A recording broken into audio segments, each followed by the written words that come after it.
Stay connected. Make sure you hit the subscribe button. That's the second, or maybe the third way of recording. Sam Adams.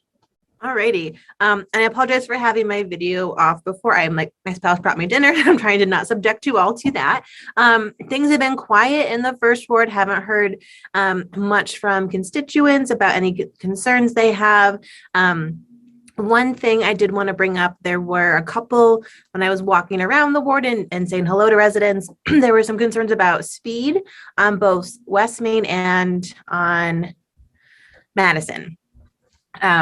People kind of flying down through there. So something they would like to take a look at some point. Very good. Thank you, Sam. And moving on to the third ward, Bruce Tytler. You are muted. Yeah, thanks, Mayor. So I'd like to thank DPW for a few weeks ago, we had a huge rainstorm, and their swift reaction to having a tree stuck underneath the bridge in Madison and Helen prevented I think a real disaster from occurring. I got some calls from some nervous constituents. The water was backing up in their yards, and they took care of that, and it wasn't easy. I appreciate that. And thanks to the CPD, Cortland PD, for helping keep a lid on Cortica this weekend. That certainly was appreciated. I know that it's always a tough time of year, so thanks for that. Looking for the leaf pickup over here on this side of town from DPW. You guys still picking up leaves? Okay, that's great. We have some folks over here that have some are just laying between the curb and the sidewalk, and some are even all bagged up for you. So folks are waiting for you. And Groton's a whole lot smoother to travel on now. So that was good that we got under the wire on that. I appreciated that. And Mac, I don't know if you're on or not tonight, but I appreciate the vendor list. I've been asking for that, and thanks for that, sending that on so we can take a look at that. So that's it from the third ward. Very good. And moving on to the fifth ward, Jackie Chapman. People are very excited about the lovely new road on Oswego and also Delaware. And people are out looking at it as well as driving on it. It's very, very nice. Other than that, the ward has been relatively quiet. Very good. And the sixth ward, Bill Carpenter. Yes, Brian. Finally, we got that. I only sent it out to a couple messages for councilmen, but we have had that speed zone reduced from 40 miles an hour to 30 miles an hour. DOT finally reduced the speed. That is going to be a couple months, but I've got confirmation that it is happening. And Rick's helped me with that tremendously over the last 2 years. Finally got it done. And I appreciate it, Rick Van Donzel, for helping out with that. Constituents are very happy about that. It was one of my biggest complaints when I ran for this office in this sixth ward. The water issue down here, Nick has been working on it. We also had soil and water down here. Some of our last couple floodings is to getting some different grade on the road, also possibly putting catch basins in, bigger catch basins to relieve the pressure down here. That's from Morningside all the way down to Hickory Park. So we're working on that. Nick is doing some sort of study. He's already talked to me about doing a study as to figuring out what we can do down here to relieve that pressure. That's it. Thank you. Very good. Troy Beckwith Sr. from the 7th. A couple quick things. Obviously, some of you might not have known. I believe, or I do know that Clinton Ave got opened up today. Now till spring. And I'll finish that. Second of all, I'd like to go into some lengthy conversation with this, or if we need to go into executive session or later on, is what we're doing with Brewer Tishner. I've had 27 calls in the last week alone. I don't know if any of you have been down there. It's a disaster. So you're referring to, what was Cooper Tools? Apex Tools, Cooper's Tools. I go back to Brewers, and all my family worked back there in the early days. So. The project, as you probably, some of you don't know, and I'll clue you in real quick. The project went south. The people bailed on us, took all the steel and ran. We knew they were going to do from the get-go. So, however you want to address it, Mayor, but we got to address it. I'd be more than happy to talk to it during the beginning. That's all I have at this point. Very good. And then 8th Ward, Tom Michaels. Good evening, everyone. I just want to piggyback on Troy's comment. I did drive down there tonight to look at what was there based on some calls I received, and I was pretty surprised to see what was left. I expected a little less than what was there, but you know, as long as we're moving forward with this, I'm okay with that. If we're not, then we have a problem. Concerns regarding wards, as we all know, last several weeks we've had a large amount of rain in a short period of time.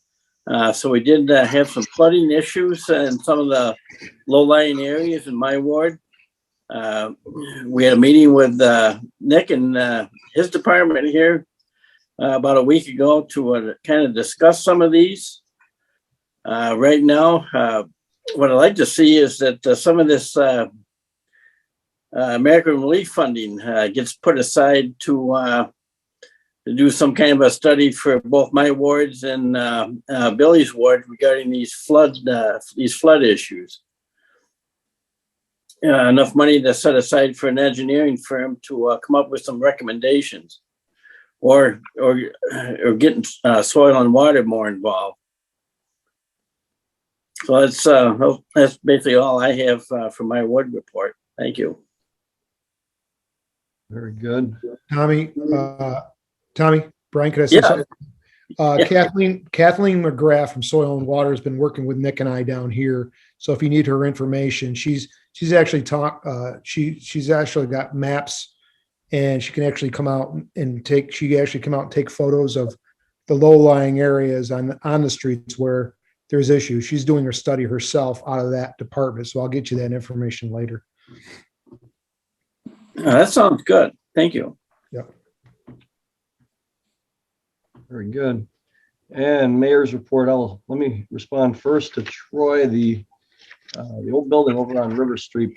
So the history of this is that when the latest occupant vacated, we had a good conversation internally, and our code department was proactive. They went over and checked out the facility before it was entirely vacated, and we were able to strongly encourage the occupants to weatherize it.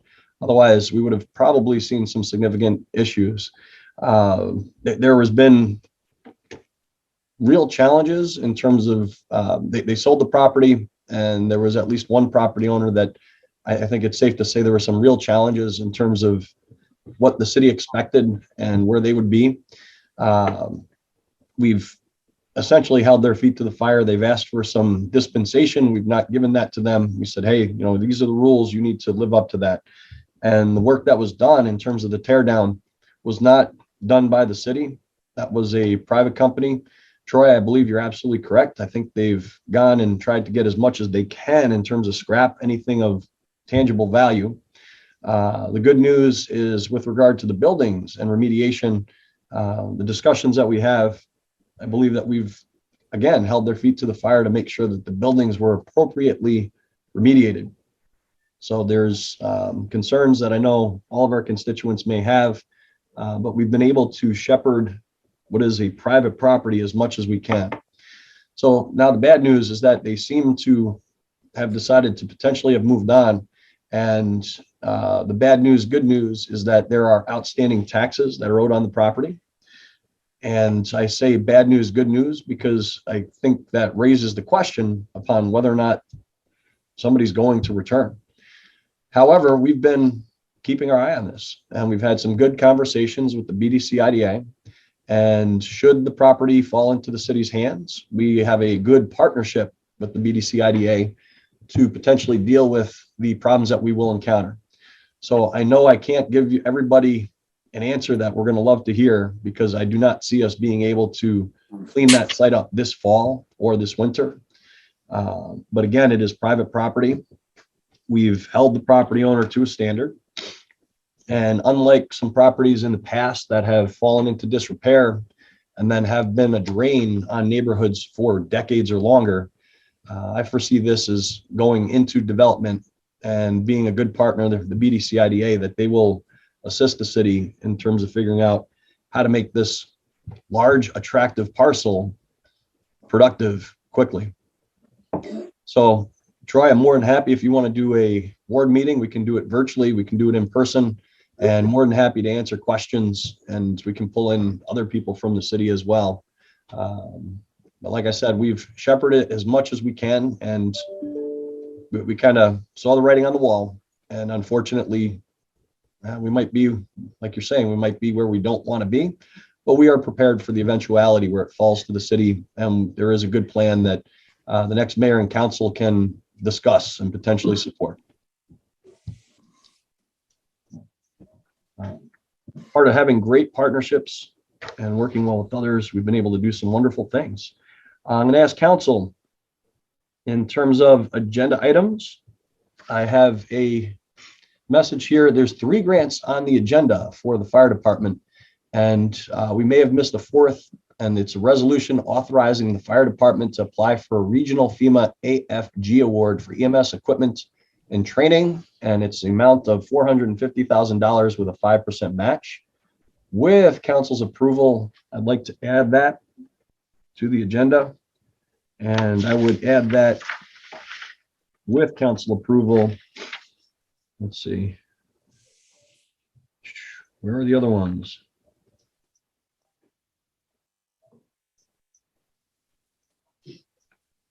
All right, we would make it number 12. Council, do I have your approval to add that to the agenda? Yes, yes. Apologize for adding it here. And we had a great discussion. We have a visitor today. We had a great discussion. I believe it was Thursday. So this is coming along very rapidly. There is a request, and it would be sharing of information and looking for a special event permit for a potential event down on Main Street. We're not looking at any street closures, I believe, but it's more of the special event to help prepare and kick off the holidays. And with council's permission, I'd like to add an agenda item, consideration of a resolution to support the special event for Main Street. Looking, we're going to call it, I believe, Lori Terrell, some of you may know her, is asking for it to be called Holiday on Main Street. So council, do we have permission for that? Yes.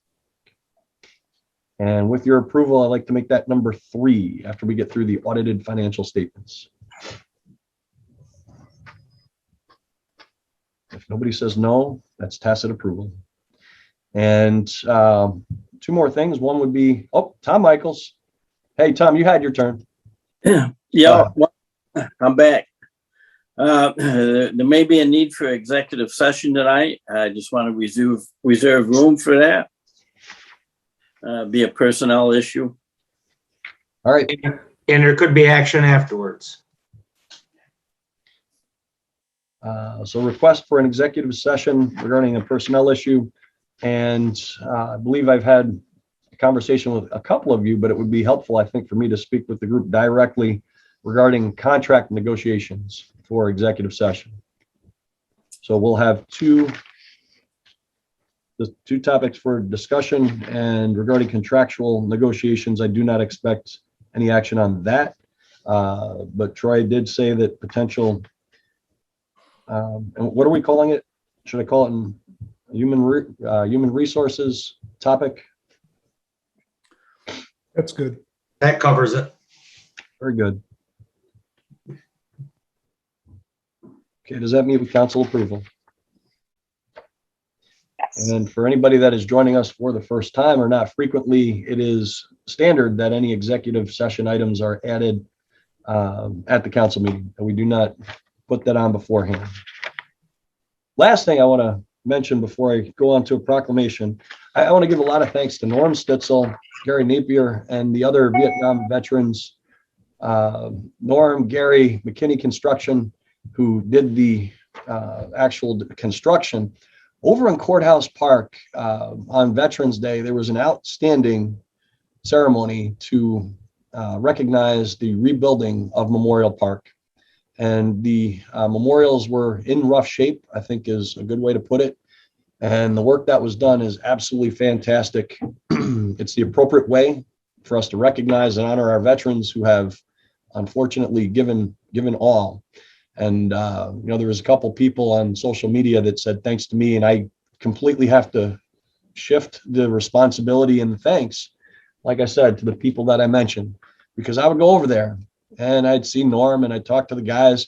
I did buy him pizza one day, but that was the extent, I think, of my contribution. I'd ask, hey, how are you doing? How are things coming along? And as I mentioned in my remarks, it was always moving forward. And Monday through Friday, always people out there getting work done.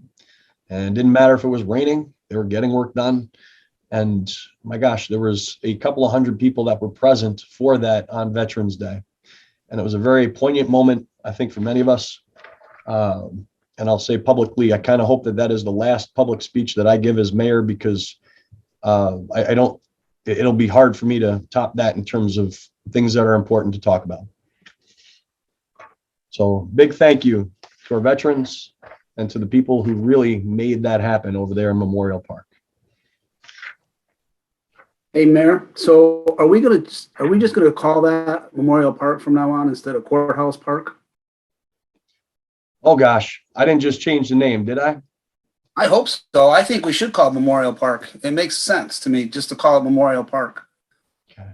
Well, I don't know if we have to have an official resolution or what, but it doesn't make sense to have, it's going to be confusing to people. Memorial Park, Courthouse Park. And besides, in the middle of what we now call Courthouse Park is another war memorial that people sort of forget about, the World War I memorial, which says, lest we forget, which we apparently have. I think we should call the whole thing Memorial Park. Very good. I would say that would be a great discussion for the next or last meeting, or at some point. Council, if you would like to put that on the agenda, let's talk about that after the meeting. I would like to put it on the agenda for the next meeting. Very good.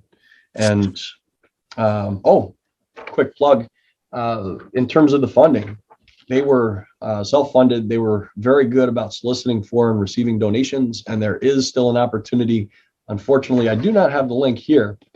However, if you call any of our wonderful local veterans organizations, I'm sure they can connect you. And the rotunda that Mr. Titler was just referring to, the World War I memorial in the middle, is slated for some work. That definitely will need some work. And that is on the agenda. But I was truly impressed with the speed and the efficiency that project proceeded with. So I'm going to read a proclamation. Small Business Saturday. Oh, I'm sorry. Did I cut somebody off? All right. Small Business Saturday. Whereas the Mayor of Cortland celebrates our local small businesses and the contributions that they make to our local economy and community. And whereas, according to the U.S. Small Business Administration, there's 31.7 million small businesses in the United States. They represent 99.7% of the firms with paid employees, and they're responsible for over 65% of the net jobs that were created from the year 2000 through 2019. Small businesses also employ 47.1% of all the employees in the private sector, and 88% of U.S. consumers feel a personal commitment to supporting small businesses in the wake of the pandemic, and 92% of small business owners have pivoted the way that they do business to stay open during the pandemic. And whereas 97% of Small Business Saturday shoppers recognize the impact they can make by shopping small, 85% also are encouraged friends and family to do so as well.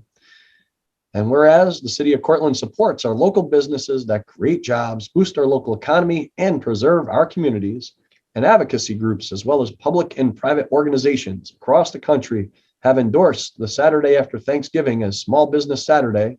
Now, therefore, I, Brian Tobin, Mayor for the City of Cortland, do hereby proclaim November 27, 2021 as Small Business Saturday Day. And I urge residents of our community and communities across the country to support small businesses and merchants on Small Business Saturday and throughout the year. So if you have not been paying attention, some changes have occurred down on Main Street in a positive way. We actually have a couple of clothing stores that have opened within the last year. One right on the main drag, another on what is typically termed South Main, just slightly south of the intersection of Tompkins. And we've seen some other new businesses open up. There's a barbershop. There's another store right around the corner on Clinton. And if you are not getting down and looking around on Main Street, we highly encourage you to do so and support our local businesses. On top of that, we are looking to do the annual tree lighting ceremony on Small Business Saturday. That'll be next Saturday. And we want to kick off the holiday season with Santa Claus at the annual ceremony. And the ceremony will commence at 6 p.m. on Saturday, the 27th. And that is right here at City Hall. This is a free event, and it's a holiday tradition with music, lights, and Santa. So we're going to come down. We're going to light up the tree out front. There will be a small change. Regretfully, we are going to stay away from refreshments in the fire station. We want to do what we can to make sure that we are keeping everybody safe heading into the holiday seasons. But I am confident that with a little bit more time, many of these traditions will be back 100%, not mostly back. And now minutes, approval of the minutes. And our last meeting was actually back in October. Do we have a motion to consider said minutes? Sam Adams, second Bill Carpenter, discussion. And I'll ask people on council, please unmute yourselves for our votes. Any concerns regarding the minutes? No. And I will ask council, all those in favor of filing the minutes as is, as presented, please say aye. Aye. Any opposed? And we will consider the minutes filed. Thank you. Our first agenda item, we have a presentation on the 2020 audited financial statements. And we have a visitor from the Bonadillo Group, that is the city's auditor. And it is Keely Hines. I believe Keely will be presenting. Keely, welcome. Thank you, Mayor. Can Everybody I ask, hear me okay? We can hear you. Yep. And my question for you in terms of the document, would you like to co-host or shall I? I've got a document that I believe is what you are presenting, but if you would like to be co-host, we can do that. I was not prepared to share a document because we distributed it to you folks, so I'll let you drive. All right, well, I've got a couple of open documents. Let me try opening one and you tell me, make sure I got the right one. All right, how does that look? That looks good. All right, you tell me what page to go to. Okay, great. So starting with page number 1 is our audit report. So it'll be following the table of contents. You will see that this is our independent auditors report. It begins outlining the scope of the work, identifying the town and the fiscal year this audit related to, followed by management's responsibilities for the financial statements and our responsibilities. So to recap, management is responsible for the preparation and fair presentation of the financial statements in accordance with GAAP. And management is also responsible for designing and implementing an appropriate control environment to mitigate risk of fraud and misappropriation and to ensure accurate and complete financial reporting. Our ultimate responsibility as your auditors is to express opinions on the financial statements as to whether they are stated fairly with respect to GAAP compliant financial statements. Scrolling to page 2 at the top is our opinions paragraph. As you will see, it says, in our opinion, the financial statements referred to above present fairly in all material respects the respective financial position of each opinion unit of the city. This is an unmodified opinion, so this is the highest level of assurance that we can provide on your audited financial statements. This report differs a little bit from last year, and that you'll see a paragraph following the opinion that states emphasis of matters and a change in accounting principle. And we're going to get into this a little bit more, but the accounting standards, or excuse me, audit standards require that we specifically call out when there is a change of accounting principle and there's a restatement or an impact on your financial statements as a result of that. Scrolling through page 4 through 17 is management's discussion and analysis. So government accounting standards dictates that pages 4 through 17, this MD&A, be included with your financial statements for the financial statements to be considered complete and compliant with GAAP. This portion of the financial statements is unaudited.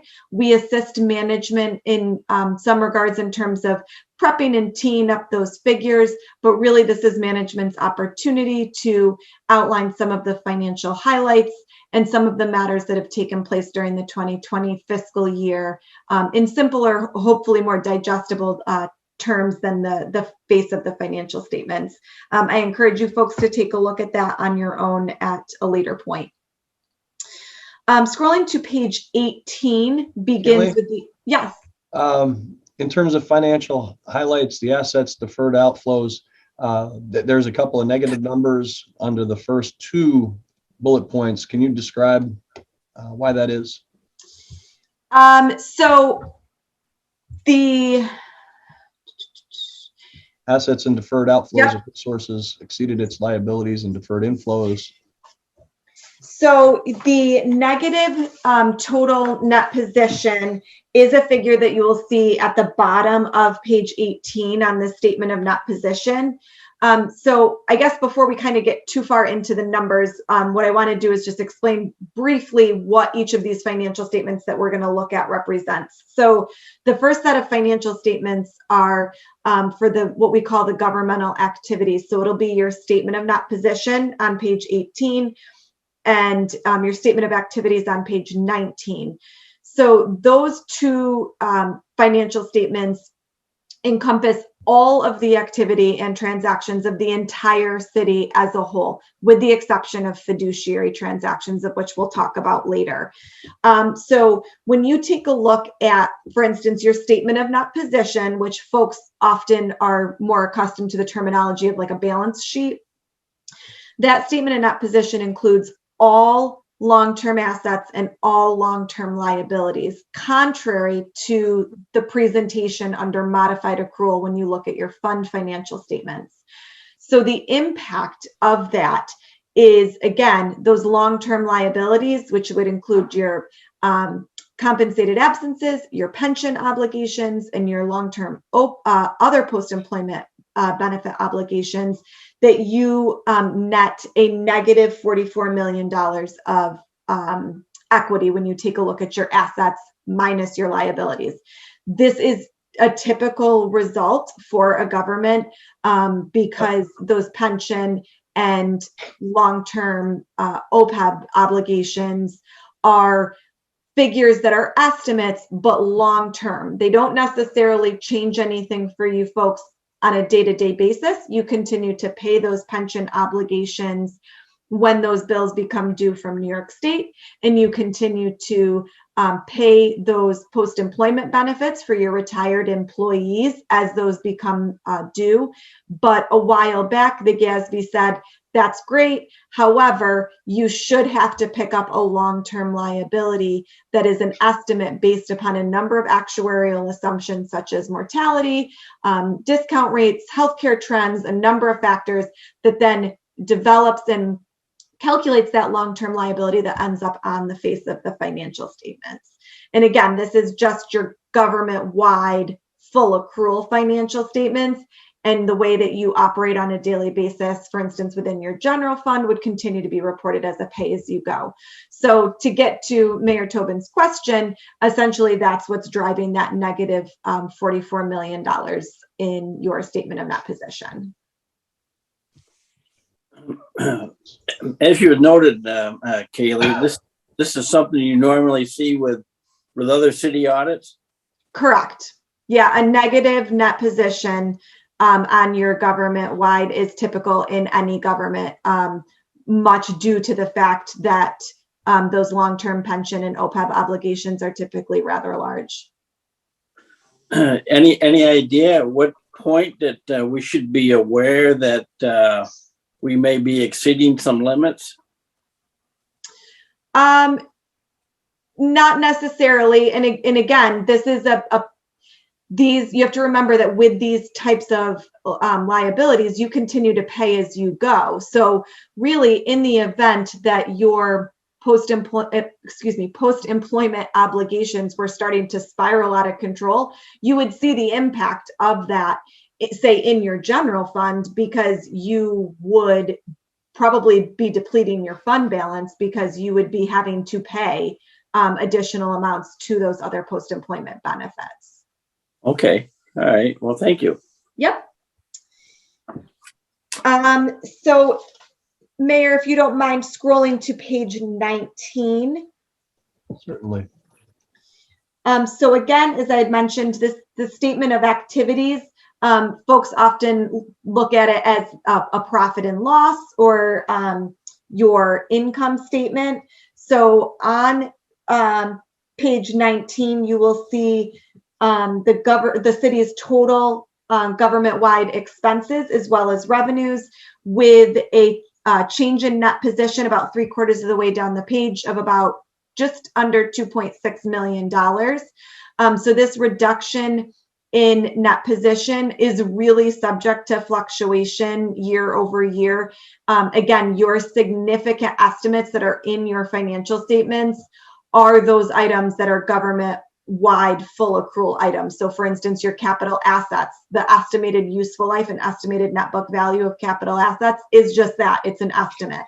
Those estimated long-term pension and OPEB obligations, our estimates are subject to flux. They will vary depending upon what's happening with the market at the point in which those are measured. So again, that $2.6 million reduction in the net position is not really an indication of the results of the operations of the city, but rather a byproduct of changes in these significant estimates that sit on the government-wide financial statements. Moving on to the next page, page 20. This is where I always direct folks to kind of spend a little bit more attention. These are the numbers and the based upon your budget basis, like this is how you are actually operating the city. So you will see your three primary major funds are your general fund, sewer fund, and your capital projects fund. So this page 20 is what we call the balance sheet. So you'll see your assets, your liabilities, and your equity component, which is referred to as fund balance. On page 22, you will see you have the corresponding revenues and expenditures by each fund. The general fund, about 3/4 of the way down in that first column, you'll see the general fund increased by about $600,000 from the prior year. So that was an increase to your fund balance of the general fund, meaning that your revenues exceeded your expenditures following those operating transfers in. So you, at year end, your assets less your liabilities is your fund balance, and you had an increase to fund balance from 19 to fiscal year 2020. Your capital projects fund had a 4.7, just under $4.7 million of a reduction in the capital projects fund balance. You have to remember again that on your fund financial statements, these are reported under the modified accrual basis. So long-term assets and long-term liabilities are not recognized. So what happens is in the capital projects fund, when you borrow short-term, for instance, issuing a bond anticipation note, those short-term borrowings result in negative fund balance because your liabilities are exceeding your assets. So what happens in the capital projects fund is when those short-term borrowings eventually roll over to a long-term borrowing, when those proceeds from the long-term borrowing come through, they then do get recorded as a quasi revenue, what we call an other financing source, and they will revive that negative fund balance in the capital projects fund, because there will no longer be a short-term bond anticipation note on the face of the financial statements. So capital projects will see fluctuations like this, where you will have a giant decrease or an increase depending upon the point in which you are with the borrowings of short-term versus long-term.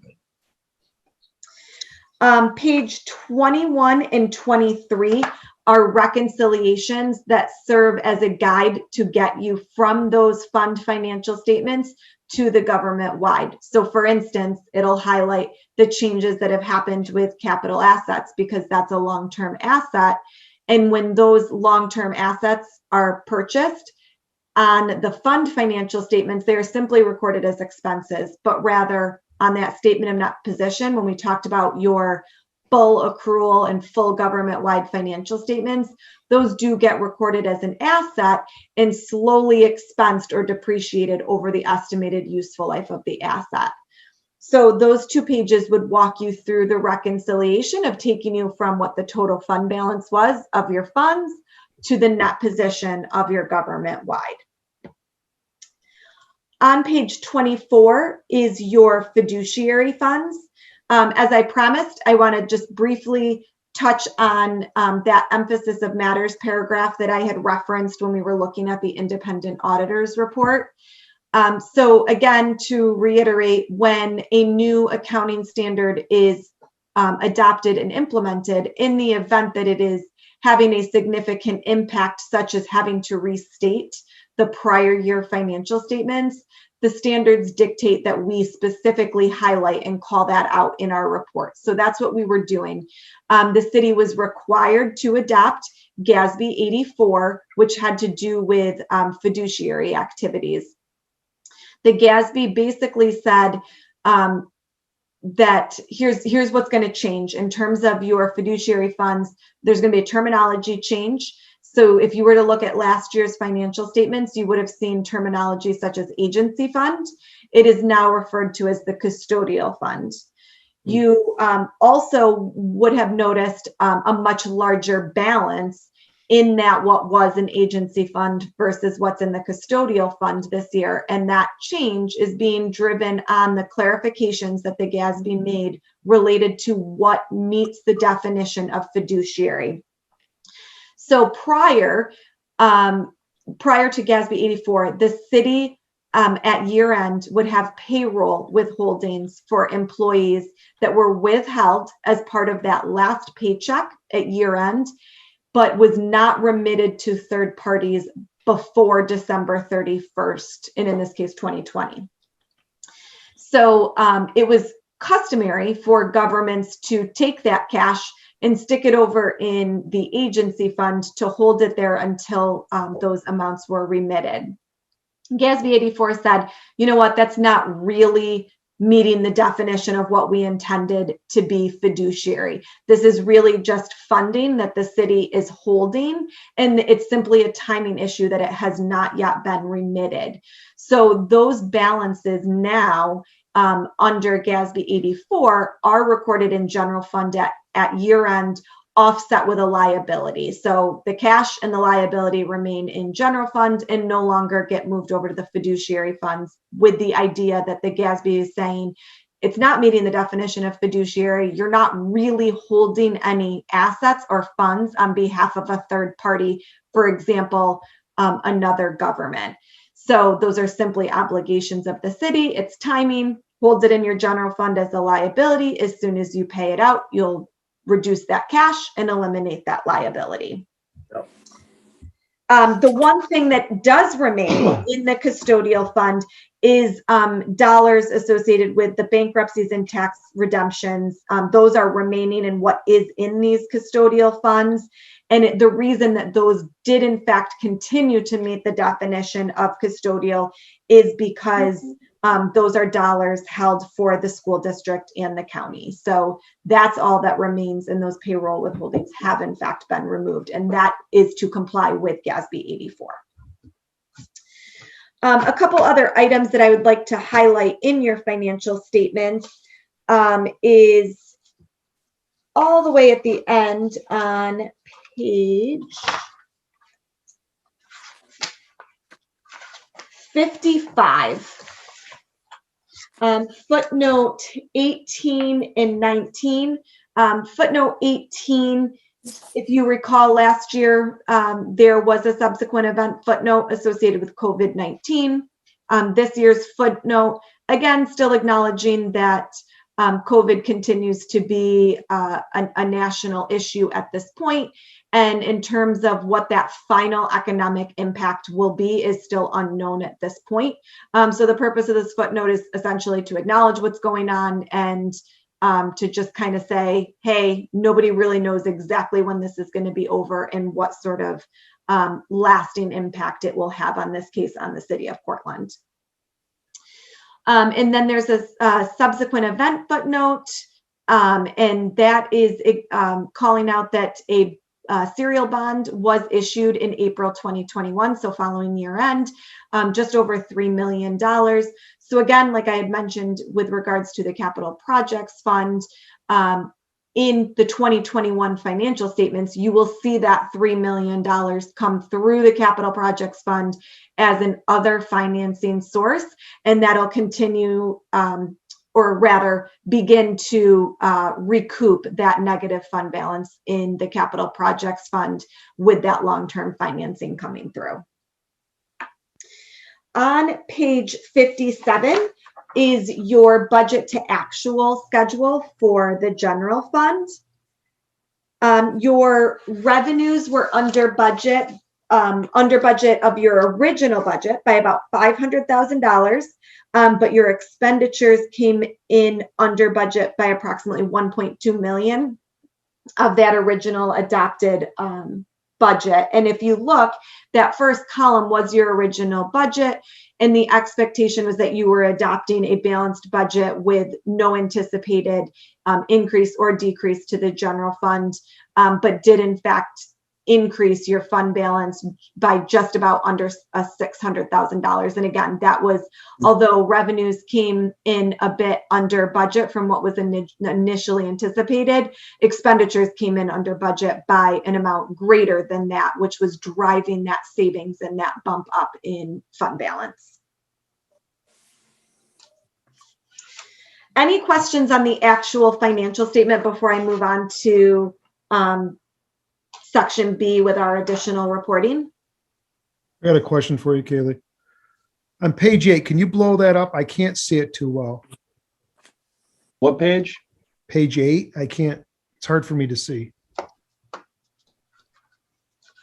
Okay, so page 8 of the, going backward here. All right, is this the one that you're talking about, Bill? I just couldn't see it. Okay, I just wanted to, I couldn't see the numbers, but that's good. Cool. You want the top or the bottom half? Go to the bottom. I just wanted to, I couldn't see it too well. There you go.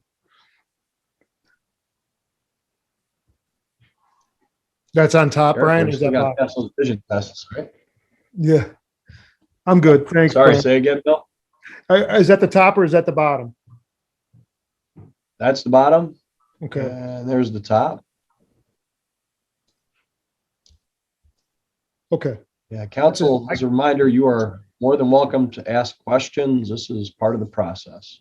That's fine, Brian. Thank you. Keely, where would we like to go here? As long as everybody's all set, I am going to direct you to page 64.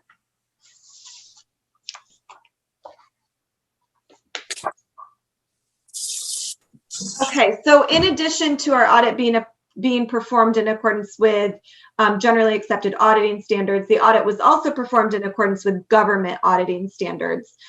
So this report highlights the results of that audit being conducted in accordance with those standards. That report is on page 64 and 65, and then on page 66 and 67 is our report of our audit in accordance with uniform guidance, which is specific to the federal dollars. If you don't mind, Mayor, if you could go to page 70, because I prefer to work off of this. This is a nice one-page summary that highlights both of the reports in one place. So it's a little bit easier to digest rather than getting stuck in the details of some of that required language. So you will see, this is the summary page of our auditor's results. The first section is having to do with the financial statements. And we had to, it asks us to disclose the type of auditor's reports that we issued. And again, as we had talked about at the beginning, you received unmodified opinions on your financial statements. So that's the report that you're looking for. And then with regards to internal control over financial reporting, we did disclose a material weakness as well as a significant deficiency, which we'll get into momentarily. We did not identify any non-compliance that had a material impact on the financial statements. And then the next section, referred to as federal awards, is specific to our single audit. So it was our audit that we performed over your federal dollars. So any entity that expends in excess of $750,000 of federal dollars in a fiscal year is required to undergo a single audit with testing that is specific to whether, first, the transactions of the major program or programs tested were compliant, so that they followed all of the compliance requirements established by the federal government. And then it also requires that we evaluate the design and the effectiveness of your internal controls over compliance. So the feds are not simply satisfied with the fact that maybe you weren't you were not in compliance. They also want to know that you did in fact have appropriate internal controls in place that would reduce the risk for non-compliance. I'm happy to report that we did not have any internal control over compliance findings. Our report with regards to compliance was unmodified, so meaning we did not identify any non-compliance. And there were no findings that were required to be disclosed in accordance with the uniform guidance requirements. The major program that we tested was the CDBG block grant. And the dollar threshold used to distinguish between type A and type B programs is $750,000. That information is required to be disclosed in here, but is far more relevant to us rather than necessarily the reader. That helps dictate which programs are potentially major programs, meaning the focus of our testing. And that is all driven based upon the total federal dollars that you have. And then there's the question with regards to the auditee qualifying as low risk. The city did not qualify as a low risk auditee. One of the reasons that could drive an organization not being considered a low risk auditee is when the data collection form is not submitted to the Federal Audit Clearinghouse by 9 months following year end. And last year that was not done because the audit was not yet completed. So unfortunately that precludes the city from being a low risk auditee. In terms of what does that mean to you folks, not much. It mostly drives what is required from us as your auditors, and means that we have to have coverage of at least 40% of your total federal expenditures in our testing versus simply only 20%. So again, mostly something that drives what we have to do more than being relevant information for you. On page 71 is our first finding. Finding 20-20-001 is the finding that we considered to be a material weakness. To put it very simply, if you were to go back and look at the government auditing standards report on page 64, you will see that the definition of a material weakness is when a deficiency or multiple deficiencies result in a reasonable likelihood that a material misstatement will not be prevented or detected and corrected timely by management. So as a result of our audit, If we propose audit adjustments to those financial statements and they are of a material amount, that indicates that there is a material weakness, because the specific controls in place at the city did not allow for management to identify and detect and correct those misstatements prior to us performing those audit procedures. So this finding in particular outlines the adjustments that were made within the capital projects fund and the special grants fund in terms of what was adjusted from the initial figures that we received to the proposed audit adjustments that we recorded. And those audit adjustments that are listed here are in fact reflected in the financial statements. So those corrections that had to be made are included, and thus the unmodified opinion in which we're saying, in our opinion, we feel that these financial statements are fairly presented in all material respects. Okay, so basically in terms of your review, were there any concerns about malfeasance, misfeasance, about potential for funds not to have been spent appropriately? No, as a result of our audit, we did not become aware of any concerns for fraud, known or potential. Again, the objective behind a financial statement audit is to not detect fraud, but correct, Mayor, we did not identify, or nothing was brought to our attention. So the material defect is more procedural and was rectified. Correct. Okay, thank you. Yep. And then moving on to finding 2020-002. This is what we considered to be a significant deficiency. So again, this finding did not result in a material audit adjustment, but we felt that it was significant enough that we want to ensure it, to highlight this to those charged with governance, because we felt that there is potential that this could become a bigger issue and could result in the need for material adjustments at some point in the future if corrective action is not taken. Basically, what we are suggesting is that some internal controls be put in place to ensure that transactions and detail at the individual project level be documented and tracked. So it's really important that when you have a project, it clearly identifies the funding source or sources that are going to fund that project and the specific expenditures related to that project. And then at a point in which that project has completed and is ready to be closed, management can easily identify what is the remaining amount of funding sitting in the capital projects fund associated with that project. It's critical that at the completion of a project, in the event that those remaining funds have to do with borrowing, you don't want to simply transfer that to the general fund and then use it in a fashion that would not comply with that initial borrowing. You would want to ensure that those funds then get used to reduce debt or make debt payments. But in the case that the funding was in fact local appropriation, say perhaps from your general fund, if the project is closed out and there's excess funding, it is appropriate to return those dollars back to the general fund. So again, coming up with a method for tracking that specifically at the individual project level will certainly make things easier for the city going forward and for properly managing those projects. So just to recap, under effect, it says in potential for material misstatements to the financial statements, it says potential. Correct.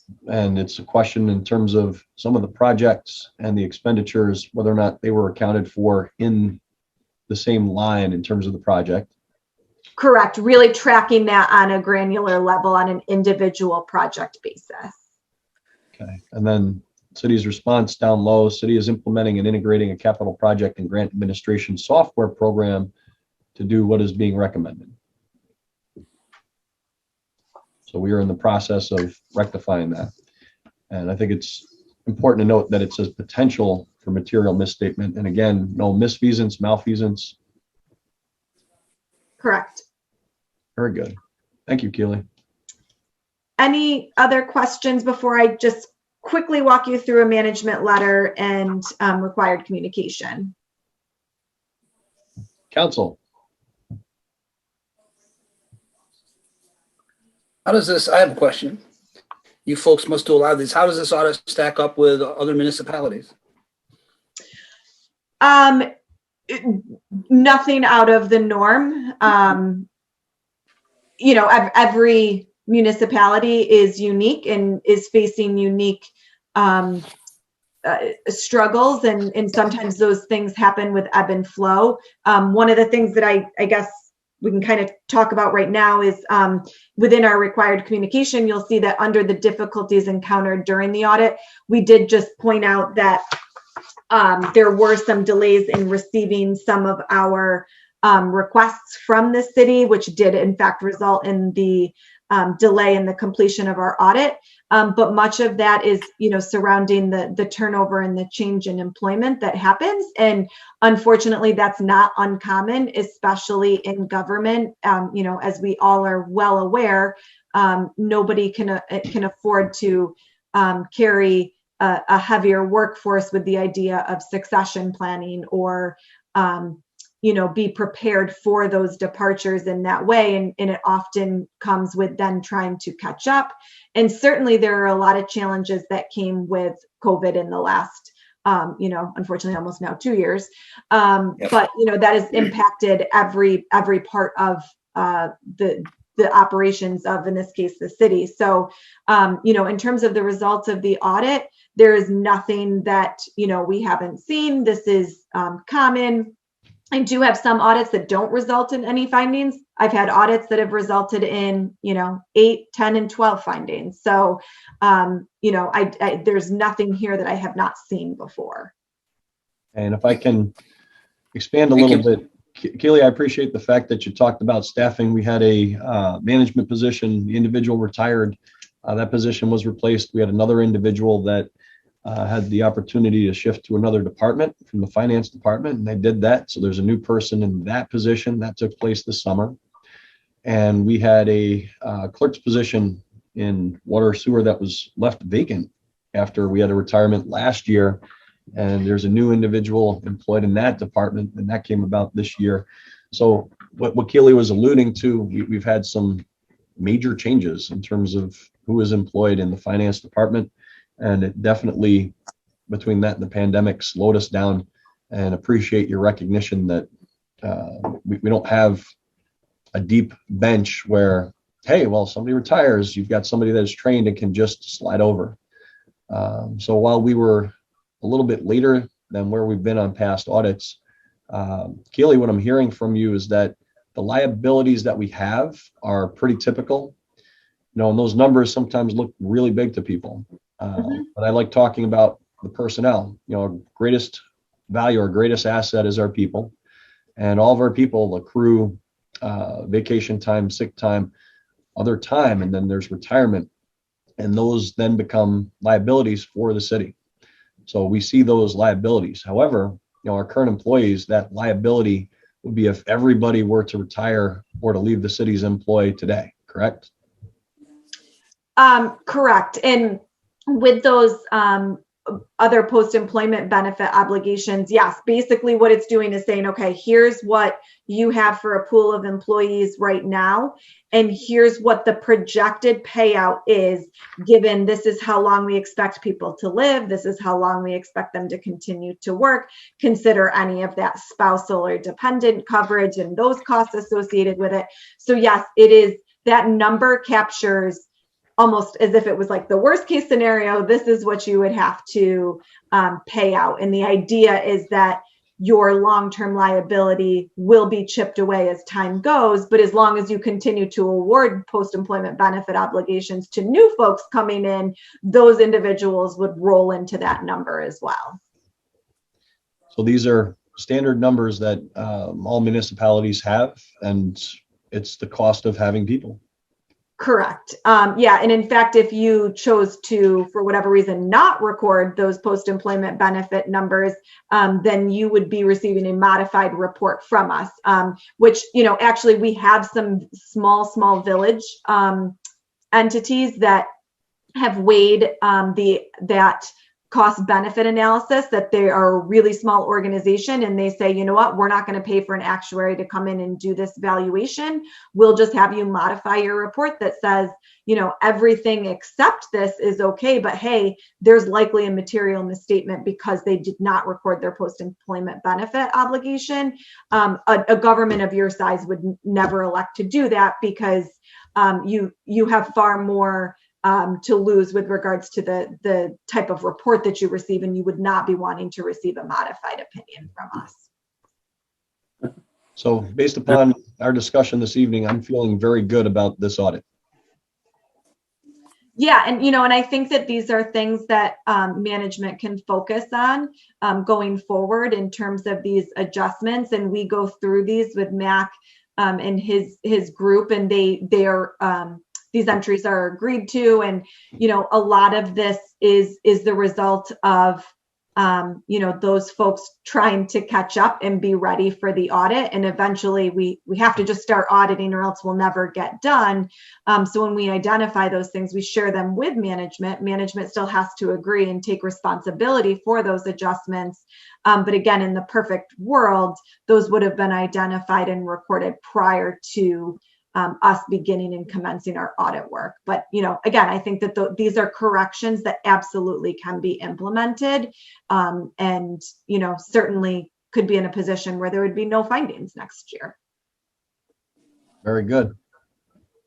Council, any further questions?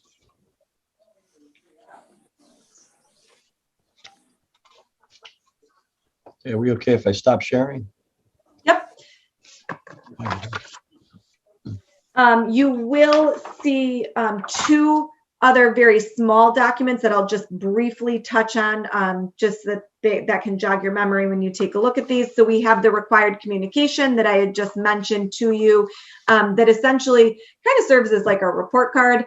It more clearly identifies exactly what those adjustments were that we had recorded. It speaks to whether we had any disagreements or specific issues with management, of which we did not. So that's good. Management was never not forthcoming with information. They didn't try to hide anything. They didn't try to seek any professional opinion from another firm. So none of that. It highlights those items that are significant estimates, of which we've already talked about: compensated absences, the pension, the OPEB, the capital assets. And again, no other matters that we felt needed to be brought to your attention. And then you will receive a brief management letter from us as well. A management letter is a means for us communicating just some additional items that we may have observed or want you to become aware of in terms of looking into the future, or smaller items that don't necessarily rise to the level of concern for inclusion in your formal reports. We basically wanted to point out that the schedule of expenditures of federal awards, that initial draft that we received, was not fully accurate and complete, and adjustments had to be made, which is okay. We got to where we needed to be, but the problem with the schedule of expenditures of federal awards is getting those numbers nailed down and correct sooner is really critical, especially when the auditors are trying to determine what needs to be tested. The last thing you want to do is have your auditor start testing the wrong program because they were going off of a CFA that maybe wasn't complete or accurate, and then have to reshift and go and test a different program because they weren't testing the right dollars. So we had talked with management about really ensuring that there's a good process in place for tracking those federal dollars, especially with the stimulus money coming through. I know you folks have talked about Fema as well. All of those federal dollars and those specific expenditures, it's really critical that that be complete and accurate and ready for disclosure to the auditors, and then essentially as part of your financial statements. We did make a comment that the allowance for doubtful accounts related to property taxes is $50,000, and it's been a flat $50,000. That amount, basically, that the purpose of an allowance is to allow for the potential that not all of those receivables will be collected. The dollar amount has been flat for quite some time. We do consider the amount in making sure that it seems reasonable, but we just wanted to point out, hey, this number hasn't changed in a while. It might be something management wants to put on their list to just take a look and say, is this $50,000 allowance still appropriate? Is this a reflection of what we actually do and do not collect? We had a small observation with regards to wire transfers. We identified that wire transfers do happen periodically. Again, no concerns surrounding those transactions that we saw, but what we did suggest is that management develop a process to ensure that those transfers be reviewed and approved before they are initiated. So they're ultimately getting reviewed and looked at as part of the reconciliation process, but perhaps management can consider tightening up the rope on those controls and seeing that really that process takes place before the wire transfer happens. We also talked about due to, due froms. Management is, again, well aware of this. There was some entries where the due to, due froms were not necessarily in balance. It is what it sounds like. If a fund owes another fund money, then that fund should recognize that other fund owes them the same exact dollar amount. So we had suggested that, throughout the year, management makes sure that those due to, due froms do in fact net out. That's a great suggestion for a monthly process, because in the event that they did get screwed up somehow and something was booked only to the one side, at least you would know that it happened within the last 30 days and you could probably quickly identify what needed to be resolved and book an adjusting entry to ensure that those amounts remain equal. Last, we just wanted to point out that the GASB, similar to GASB 84, they have been continuing to roll out new GASBs. The next one that has the largest impact or potential impact on the city is having to do with leases on GASB 87. That will be applicable for fiscal year ending December 31, 2022. So not even this December, not next month, but we're recommending that really next year during that 2022 calendar year that our clients begin to pull together these contracts, pull together these agreements, and determine what actually qualifies as a lease, because what's going to happen is your financial statements will begin to record a leased asset and a leased liability. It'll get amortized as payments are happening on those leases. So that'll be another change to your financial statements going forward. Again, not for 12/31/2021, but rather 2022. And that you kind of start thinking about that, and management start gathering those contracts and making sure that all of those terms are clear and ready for that reporting in the following fiscal year. Any questions on any of those comments?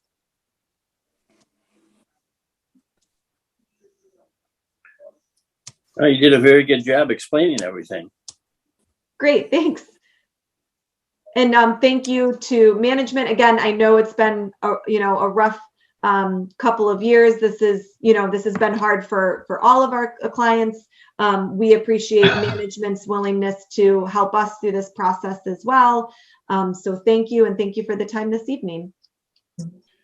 Yeah, thank you, and kudos to Mac, all of our current and former employees who have had a hand in terms of the process putting this together. It's been a challenging year, but we're where we should be. Okay. Any further questions for Ms. Hines? All right. Hearing none, then we move on to agenda item number 2, which is consideration of a resolution to accept the 2020 audited financial statements as presented. Do I have a motion to consider? Bruce Teitler, do we have a second? Tom Michaels, discussion. All those in favor say aye. Aye. Aye. Make sure we have the microphones on. I see waves. I believe we are 6-0 in favor. 1, 2, 3, 4, 5, 6. And Kaylee, I appreciate working with you, taking my calls and the calls of others. And I know that we have a potential for another call scheduled.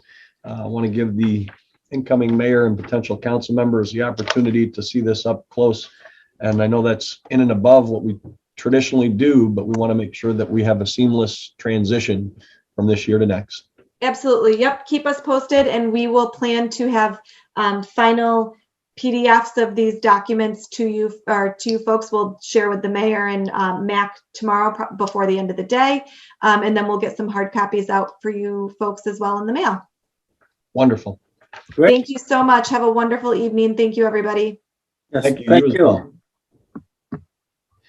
Very good. Council, our new agenda item number 3 is consideration of a resolution to approve the special event holiday on Main Street. And last, we have somebody who is willing to support this resolution. We got Bill Carpenter, and then do we have a second? Jackie Chapman. And I am looking, do we have Lori Terrell? I see that you are here. Can you hear me? Yes, I can. Hi. There we go. I can hear you. If you can turn your camera on, that would be lovely as well. Okay. I really appreciate the phone call. Really appreciate the phone call last week. And can you share with everybody what it is that you're thinking? Well, I'd like to bring Christmas to downtown Cortland. What I'm thinking of doing is having each business have a tree, a Christmas tree in front of their business. And then they would decorate it to the theme of their store. I'm going to supply the tree, the lights, which have no wires or anything. And then we're going to end at the family video store, which I'm renting, and we're going to do Christmas vendors there. We're also going to have the local restaurants do a hot chocolate contest, an adult version and a kid version, and just bring a bunch of people shopping and to downtown Cortland. We'd like to see some spirit there, and some, people coming in. Outstanding. Council, any questions? Can you remind the date? Was it Small Business Saturday when this is happening?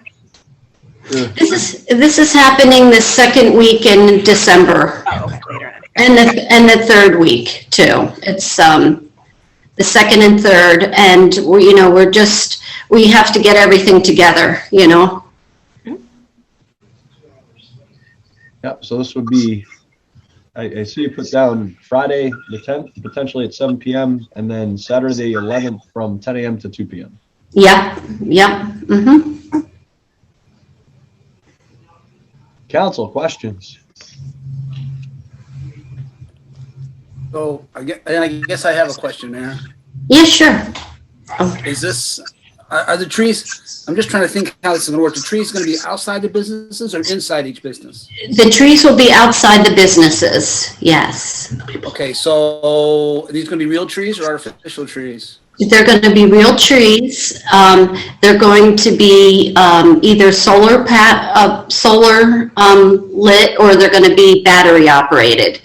Myself and a crew of mine are going to come and take care of the trees and make sure that they're lit and taking care of that. I think it will look fantastic. Have the downtown business folks, have you talked to them about this? No, my husband and I own a business, Fat Jack's Barbecue on Tompkins Street. Okay. I've done a lot of nonprofit events at my farm in Homer. And so I just wanted to I love doing these events. And so I wanted to, bring some life into Cortland, Yeah, I appreciate, I think it'd be fantastic. Yeah. I'm concerned about, Mayor, do we have to have any, are there any going to be code issues or fire issues or anything with all these trees in front of businesses, or make sure that we get that cleared? And with the pandemic, do they have to put together, I don't know if do we have to have a COVID protocol kind of thing? I think it's a great idea to bring people downtown. I'm just wondering, we've had some other concepts come across, and we've had, make sure that we dotted those I's and crossed those T's. So that's the only thing I'm asking about. I think it'd be fantastic. And I think. Yeah, I just think, it's basically the people are going to come and judge the trees on Main Street. So it's going to be like an more so outside event where, they're going to see the trees and vote on the trees, and, we'll have prizes and stuff like that for the shop owners. And so I think more so it's just, we were thinking about that too, like all the avenues. Try and be COVID friendly, and Sure. Well, I think it's a great idea. I support it 100%. I just want to make sure that we take care of stuff we need to take care of. Sure. Yeah. Sure. I understand. Yep. Oh, yeah, and I realize that there's the potential for some. It would be a new event, so there's potential for some unforeseen questions to arise. And Lori, I look forward to working with you. I did speak with another individual in the community who might be interested in helping out. So this sounds like a wonderful opportunity. I don't foresee anything that we cannot overcome. I think we can. Yes, yeah, I agree. And I would like to make this an annual event, every year, because seeing how good Skinny Atlas does with their Victorian Christmas Day, I could see that happening at Cortland, and I think it would be awesome for the city. I think they need it. I think we need it. I think it's a we do fantastic opportunity. Thank you for taking the time to do this. Yeah, sure. Yep. Council, any further questions? No. All those in favor say aye. Aye. Opposed? Passes 6-0. Wonderful. Lori, thank you. Look forward to collaborating with you on this. Okay. All right. Thank you, Brian. Thank you. And now it is number 4, resolution approve an exotic pet permit for a bearded dragon. And the address is the 44 Rickard Street Apartments. Motion to consider. Tom Michaels, do we have a second? Bill Carpenter, discussion. Please keep in mind that the material that was in their handout, this resolution does not cover the snake in question, just a bearded dragon. We still have yet to draft some kind of a policy regarding exotic snakes.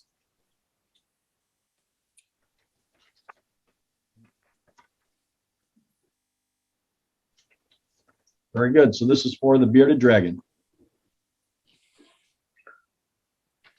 Further discussion? Hearing none. All those in favor of approving the bearded dragon, please say aye. Aye. Aye. Any opposed? Carries 6-0. And then number 5, resolution approve a local law for approved zoning changes. Motion to consider. Bruce Teitler, do we have a second? Bill Carpenter, discussion. There is in your packet.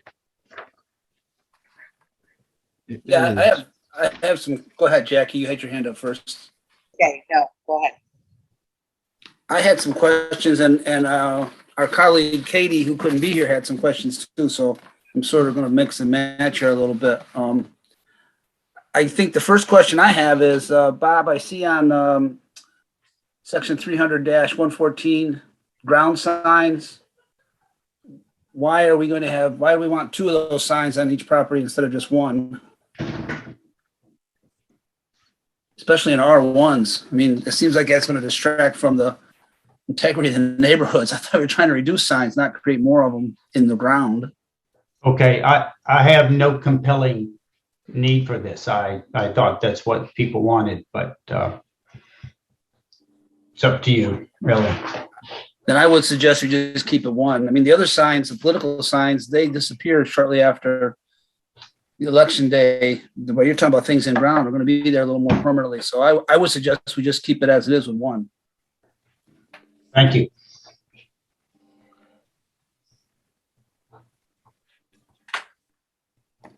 And I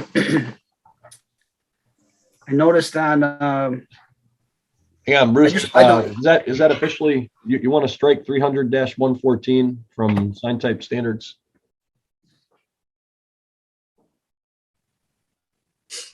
I don't think we need to make the change unless my colleagues see a need to do that.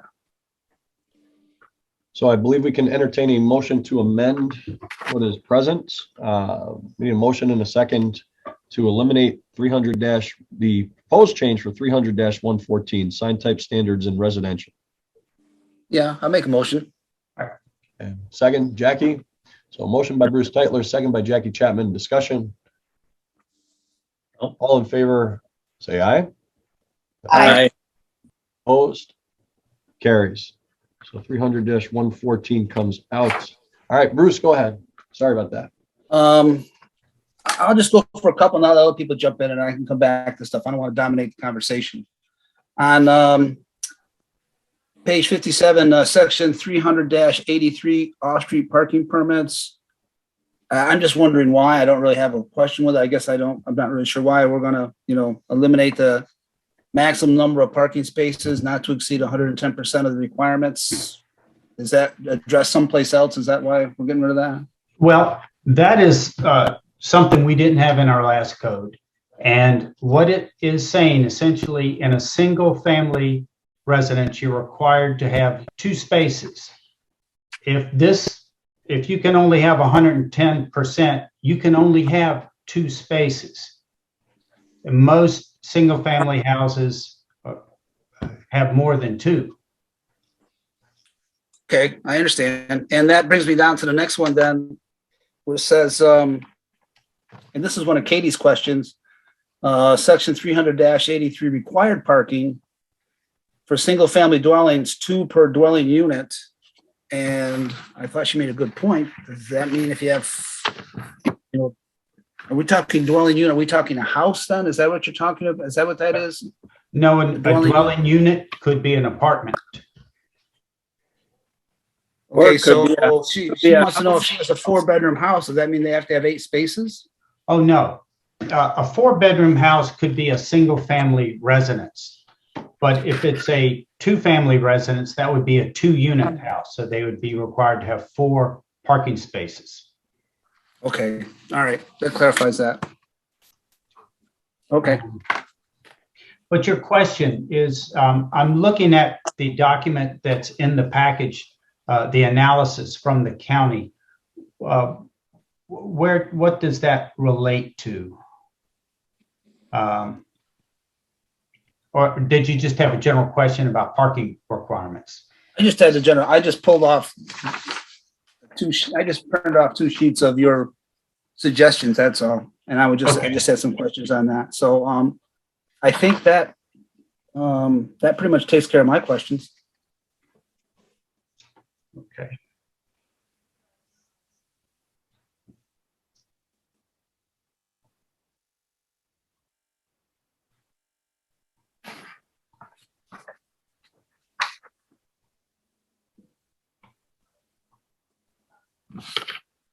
The rest of Katie's questions should be addressed or at least brought out. Don't you think, Bruce?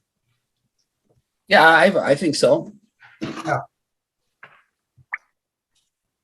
You want me to, I have it right here in front of me, Tom. You want me just to address it, the other one? I mean, she had some things that were 300-14 on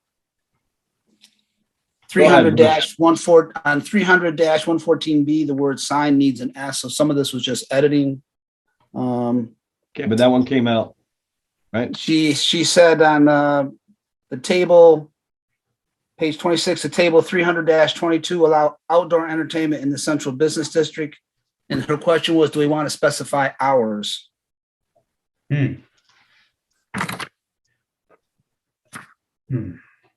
Those activities would require other permits, I believe. A site plan review, and you could specify hours for that. That could be addressed then.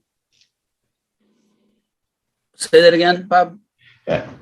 And an entertainment event would require a special use permit, and hours would be addressed in the permit Gotcha. process. Okay. But Bob, I don't think we're going to leave this statement hanging. Do you? I mean, this is the guide that we're supposed to follow, not event permits. I'm sorry. So you want to make a stipulation to hours? Well, we should, because this is the guide that we're supposed to follow, not event permits. You're basically leaving this section open for interpretation. Well, it would be up to the planning commission to make that determination during a meeting.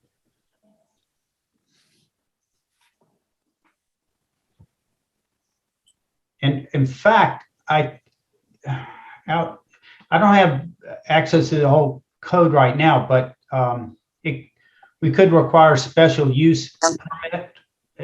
It still involves a review by the planning commission.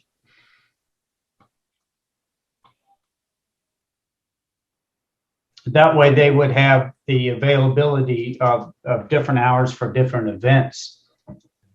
Tom, do you have a recommendation? Is there something specific that you are thinking of?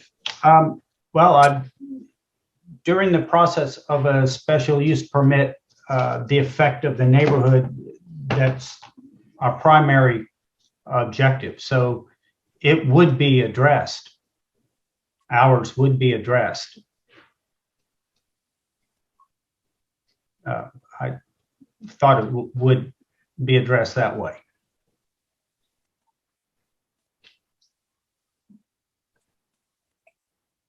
Tom, are you comfortable if we move forward on this? And that is something that we can step back and take a look at the whole code and see if there is another alteration that's recommended? Why don't we take Katie's questions and concerns, table this for now, and maybe address these at the next meeting? Okay. So is that a motion to table? Yeah, I'll make a motion to table. Okay, does that have a second? I'll second it. Bruce Tytler has a second, and the motion on the floor is whether or not we table this. No opportunity for discussion. All those in favor of tabling to the next council meeting, please say aye. Aye. Aye. Opposed? Okay, we're going to table. Very good. Mayor, I do have one question. We already decided, we'd already decided to leave one item as it currently is. So will that remain, or will we start that whole thing all over again? Now, the modification, there was an amendment, so that modification should go forward. Okay, all right. Yep.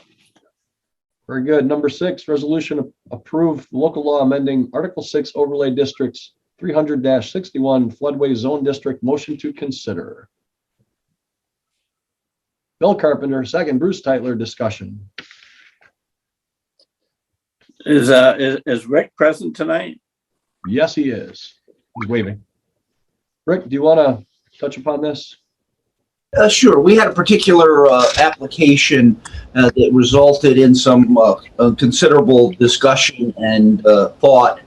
And one of the things that came out of it was that our particular zoning code relative to variances in the floodway needed to add when the DEC or whatever agency otherwise approved that project in that floodway zone.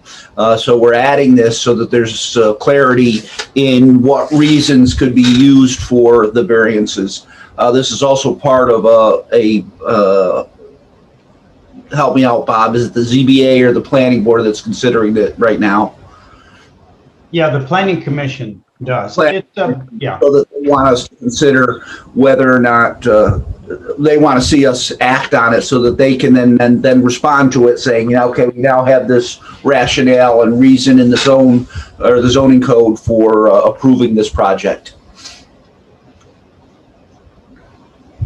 Essentially, it's a redundancy. We have protections addressing the floodway and any development in the floodway. And at some point in time, the city decided to just say no structures in the floodway, period. FEMA allows them. I mean, it's the safe way to go, but this requires an engineer's report, and it is reviewed by the DEC. And I would issue a floodplain development permit before a building permit could be issued. So basically, So what you more restrictive than what the federal standards are. It is. so what you're basically saying, Bob, is that this is for new construction? Yes. Yes. Any Okay. structure All right. in a floodway. Yes. Okay.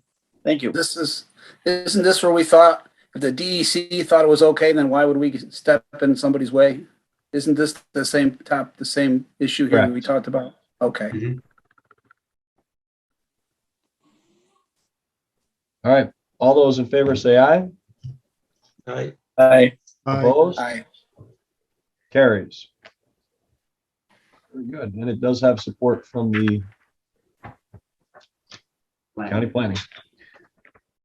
And agenda item number 7, resolution authorize the mayor to enter into a supplemental agreement with Fisher Associates for additional work in the city with the Cortland Utilities Project. I'd like to amend this by saying, and also to pay for it with sales tax revenue that was received in 2020, an amount up to $80,000. The projection is 70,000, and in case it's slightly over, that would give us the opportunity to finish this. So I'll ask for a motion to consider. Anybody? Bill, second, Bruce. All right. So this is a supplemental agreement with the DRI that will take place in terms of the Main Street construction beginning next year. There's also, we've been very proactive, not just looking at Main Street, but also the streets that come away from Main Street. And in this note, it talks about the work on Central and Court Street. So Central Avenue and Court Street, taking away from Main, and also extending into 31 Central Ave, which is an alleyway off of Central. There is a stormwater issue in terms of what's happening with the when it rains. So this would encompass Court, Central, and that specific alleyway. Any questions? Hearing none. Hey, Mayor, did you said up to $80,000? Is that what you said? Correct. Okay. And where are you going to take the money from? Where do you suggest we take the money from? Based upon the audit that was presented earlier, the 2020 overage in 2020 sales tax revenue. So from the general fund, because we boosted our general fund. Is that what you're Correct. saying? Okay. Okay. This is a necessary infrastructure project. Okay. Further discussion? Hearing none, all those in favor say aye. Aye. Aye. Opposed?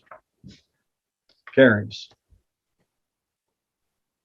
And number 8, resolution to Brian. modify the civil service classification. Mr. Carpenter. You're on number 8? Well, Well, it's listed as 7, but I added 1, so it's 8. It's the one about the civil service I got classification you. of I got 2. you. Okay. And I'm going to say 2 positions to permit cross-training of finance department personnel and proceed with the reorganization of the codes department and remain in compliance with the SEIU collective bargaining agreement. There's a bunch of whereases there. If I can entertain a motion to consider. Troy Beckwith, do we have a second? Sam Adams, discussion. We have had conversation with the union. They are in favor of this. It's a reclassification of 2 positions, which allows for cross-training and better customer service. Tom? Is there someone that has researched this to see if this is viable or not?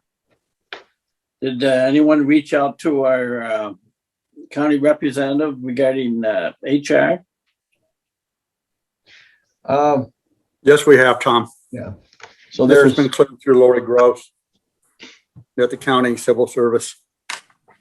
Has anybody came back with any recommendations in writing? What, recommendations as to what? Whether this is viable or not? Uh, I haven't even seen a list of duties that are going to change, and you want us to jump on this. okay. No, if you want to table it, I'll get you a list of duties.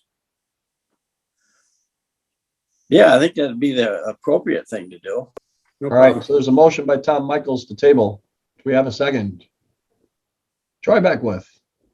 And all those in favor of tabling to the next council meeting, please say aye. Aye. Aye. Opposed? Carries. Thank And you. if there are any specific questions that you might have, please share them with Mac Cook, and he will be able to Yeah. make sure we have any and all information that is asked for. So that brings us to the new number 9, it was the old 8. Resolution to provide guidance pertaining to eligibility to participate in the city's health insurance program. Brian. Whereas is there. Bill, I'm going to ask for a motion to consider first. Like a motion to consider tabling this item, please? Okay, we need to open it first. So if you Okay. move it onto the council agenda or move it forward with regard to the council. So Bill, is that a motion to consider? Can't table until it's on the floor. Motion to consider. I think Bill is frozen. Oh, wait. All right, Jackie has made a motion to consider. Do we have a second? Yeah, I'll make a second. Very good. Bruce Tytler, second. I'm sorry, Bill, you had a comment. I just want to table this item until next year, please, Brian. So there's a motion to table, and the request is to table till, oh, the calendar goes that far ahead. January 4. There's a motion on the floor to table this until January 4th. I see Jackie's hand was up second, so that is support for that, Jackie? Yes. Okay. Yep. And there is a motion to table, so there is no discussion. All those in favor of tabling until January 4, please say aye. Aye. Opposed? Carries. Number 9. Oh, the new number 10. Resolution authorizing the fire department to apply for a regional FEMA AFG grant as the host agency collaborating with the Marathon Joint Fire District and or Willett Fire District for the regional purchase of SCBA equipment in the amount of $511,000 with a 10% match, and authorize the mayor to execute an MOU with Marathon and or Willett and accept the grant if awarded. Motion to consider. Troy Beckwith, second. Sam Adams. Discussion. Tom? Yeah, lumping all 4 of these items together. The matching funds are going to come over 100,000 if my math is correct. Do we know how we're going to pay for these?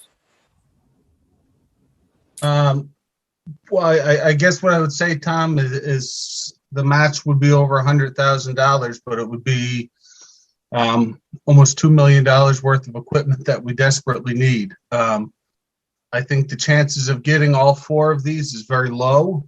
But this is, every year we apply for 3 or 4 of these, and most years we get 1 of them. And that's Okay. What we've done in the past. We're allowed to apply for 3 grants every year. We're allowed to apply for a vehicle grant, which is obviously a vehicle grant, an operations grant, which is everything that is not a vehicle, and a regional grant, which is a collaboration of more than one fire department, one of which would be a host. In this particular grant, we're proposing that we would be the host. And then we're actually going to do a 4th this year would be the plan, where we would be a participant and the Virgil Fire District would be the host. And that way we can go from 3 to 4. This first one would be to replace our self-contained breathing apparatus, which is about 13 years old. It's getting when it gets to 15, we can't use it at all. It's by DOT law, we can't refill the bottles, which makes them pretty useless. So we're getting close to that point where we're really going to need to replace those. No, thanks, Mike, for breaking all this out for us. Anything we can do to support our fire department is certainly appreciated. And Mike, you do an excellent job going after these grants, by the way. No. Thank you. Mr. Van Donsen. Has the MOU been prepared or is it to be prepared? I haven't seen it. You have not seen it yet. I will get that to you in the next couple days. Okay. It will be quite similar to the one you reviewed about a year ago. That was an unsuccessful grant, but we're going to try again because they're 1 year older this year, and hopefully that increases our chances. Further questions? Hearing none. All those in favor say aye. Aye. Opposed? Carries.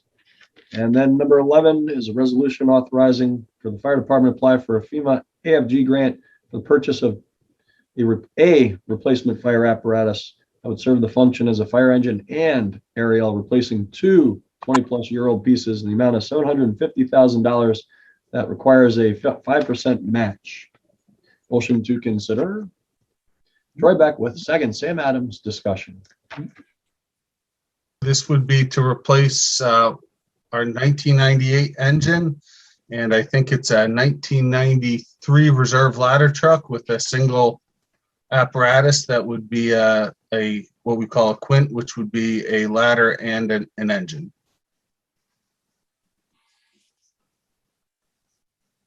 Okay. Further discussion? Hearing none. All those in favor say aye. Aye. Aye. Opposed? Carried. Number 12, resolution authorizing the fire department to apply for a regional FEMA AFG grant as a participating agency with the host Virgil Fire District to purchase portable radios in the amount of $200,000 with a 10% match, and authorize the mayor to sign an MOU with the Virgil Fire District and accept the grant if awarded. Motion to consider. Jackie Chapman, second. Troy Beckwith, discussion. Captain Tenke, we're in a agreement in terms of radios with the county. Is this part of that, or what are these It would radios? be part of it, Mayor. It would be part of that radio system that we're currently using. The portable radios in particular have really become a problem over the last year or two. They're 12 years old now. It doesn't seem like it, but they are. And you know, we're wearing them on our air pack, on our turnout gear and stuff, and they're getting beat up. Motorola a year ago stopped supporting them, so they don't make parts for them.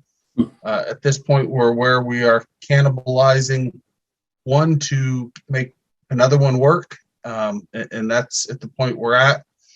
We've had 3 or 4 that are not fixable at this point, and with Motorola not making parts for them anymore, we need to really start looking at options to replace those.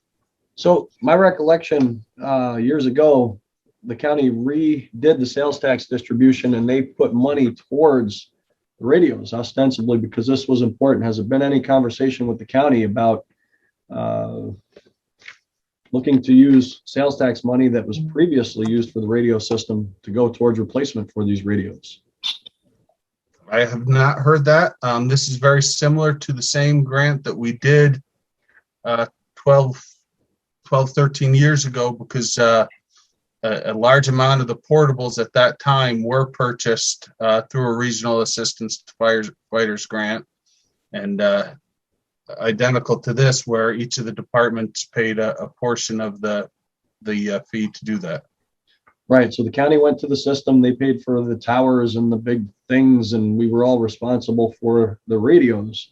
However, a lot of their expenditures have come off, but they're still taking 1.5 million off the top. When does this grant application, what's the deadline for this? The grant closes, it's in the middle of December, but that would be the time when we would need to get it in. We would need a definitive answer before that. I believe it's either December 10th or December 17th that the grant period closes. But we would need an answer before that. It would be very difficult to get it done if we didn't have it in the next week or two. So that money that came off the top is still coming off the top. I would recommend that we pursue a dialogue with the county to ask what they're allocating those funds toward. And the original assessment was for the system. And can we reinvest? Can they use that money to reinvest in the countywide system? Council, thoughts? That's worth pursuing.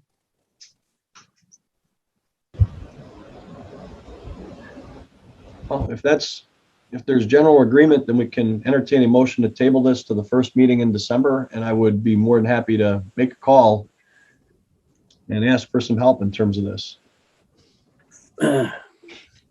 Motion to table from Tom Michaels, second Jackie Chapman. No, I had a question. Oh, Tom's got a question. Now, what if we let Mike go ahead with this and try to give him an answer before he submits it? So he's got everything all set to go except for the stamp. Yeah, I think if we table this, it's not really going to give him much time to write that grant if we go forward with it. I mean, I don't know a lot as much as he does about grants, but trying to put something together in 2 weeks is of this magnitude is going to be difficult. So I can tell you at this point, confirmed participants in this grant. Obviously, as we said, Virgil is the host. I know that already approved to participate is Willett, Marathon Fire, Marathon Ambulance, Cortlandville, Homer, and Preble Fire Departments, and Cincinnatus. I almost missed them. Yep. So we already have a pretty good group that's already approved to participate with this. Mayor, if we let him go forward, does that still give you the opportunity to talk to the county? Because I think you make a good point as well. To bring this up with the county. I think that's a valid point. I just would hate to hamstring Mike trying to do this grant in 2 weeks' time. Sure thing. So the motion is on the floor. Oh, Mr. Parker, do you have a hand up? How long ago was that hand up? Yes. I don't know if I'm okay to weigh in on this, but yes. Since I was originally a legislator as part of that initial agreement, part of that initial agreement did include some radios and stuff. So I would contact the county and ask them about the original agreement and what it included, because I believe there was also, as part of that grant, part of supplying radios and stuff to each municipality. So I would check on that too, see if that agreement is still in effect. And they have supplied us a bunch of radios over the years. They've done a lot of the repairs on the radios that we do have. Yeah. The county is not eligible to submit an assistance to firefighters grant. So my suggestion would be to proceed with this, and then the mayor, if he wanted to, would be able to approach the county to get to pursue getting them to pay all or part of the match, but they could not apply for this grant because they're not a fire department. And these are the same radios that we also have for public works and law enforcement as well, correct? Yes. Yeah. So we have additional needs in terms of radios. All right, council, you've got a motion on the floor. All those in favor say aye. Aye. Opposed? It's okay. And then there's a request for adding number 13. Deputy Chief 10K, you just said a little while earlier that we're eligible to apply for 3 of these? So sort of, yes. So we are eligible to apply for 3. being an operations, a vehicle, and a regional grant as the host.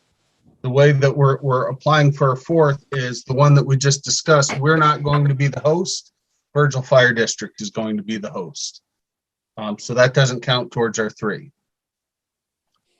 So we're going to apply as the host of the SCBA grant and a participant in the radio grant. All right. So what is this grant for? I didn't catch what this last So one the was for. fourth one would be for EMS equipment and Okay, let me training. read the resolution, please. So there's 3 on the agenda. This is the 4th. Resolution authorizing the fire department to apply for a regional FEMA AFG award for EMS equipment and training in the amount of $450,000 with a 5% match. Okay, thank you. So do we have a motion to entertain? Troy Beckwith, do we have a second? Bill Carpenter, discussion.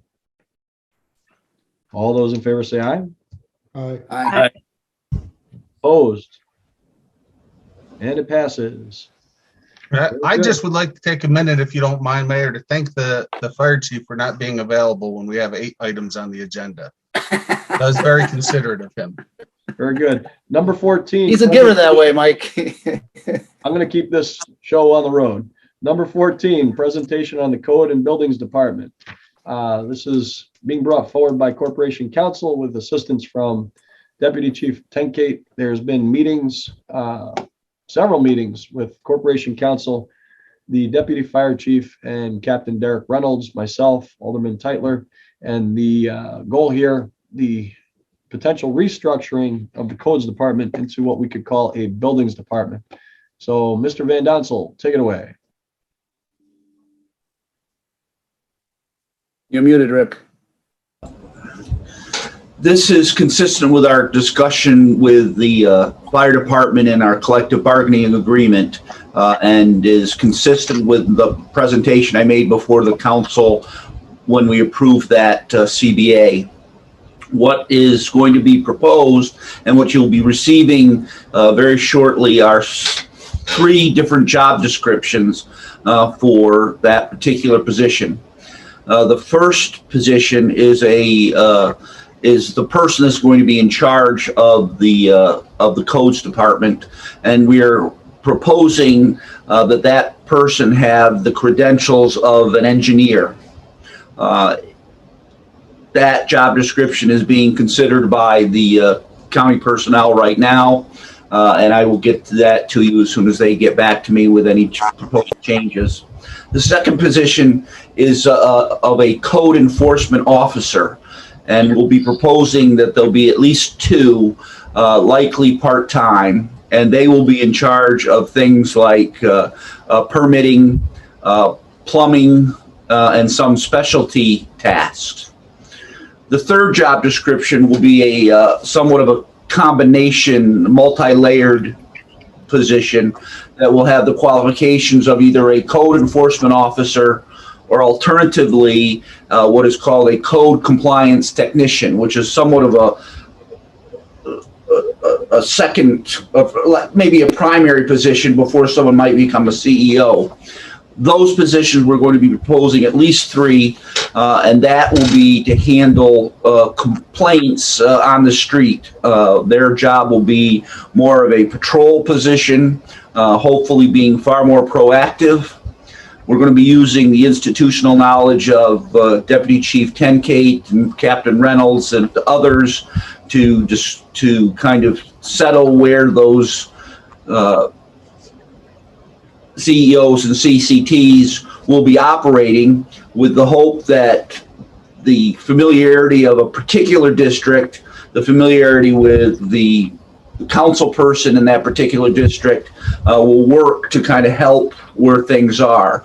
The districts or where they'll be concentrated will be based upon where's the busy, where it's not busy, and hopefully have a combination that makes that particular item work.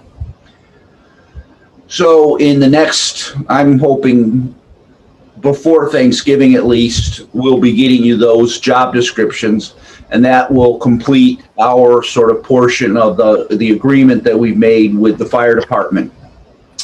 The idea will be that once you've considered that, and if you find that that is proposal is positive, that we hire the first person, the engineer type qualified person, and that person then expand and be sort of the person directing the employment process for the remaining positions. Our rollout time is to attempt to hire the director, for lack of a better name, in the January timeframe, maybe start interviews in late December, and then complete the code and CCT operation by at least March, and so that we can kind of get into it with the springtime coming and the things that the snow melts becomes very important. Until that time, we're not changing anything, so that the present code enforcement officers that we have and the support staff will be operating until that transition. This is part one or two, but part one of two parts that complete this agreement with the fire department. Deputy Chief Tenkate will explain the fire marshal side, where the second part will happen, which includes your consideration of items 13 through 17. I think, is it all that way? No, not 17, through 16. So unless there's questions, everything is moving along. I anticipate that you'll have those job descriptions before the next meeting and hopefully have an opportunity to consider the hiring process and the approval of those descriptions. Oh, by the way, the budget is consistent with the present office. So there, although there'll be more people involved, it will be a consistent budget for at least the first year until we work out the kinks that will inevitably show themselves. Michael's had a hand up. I did, and it was budget related, Rick. Did we set enough monies aside for the salaries of these personnel? We did.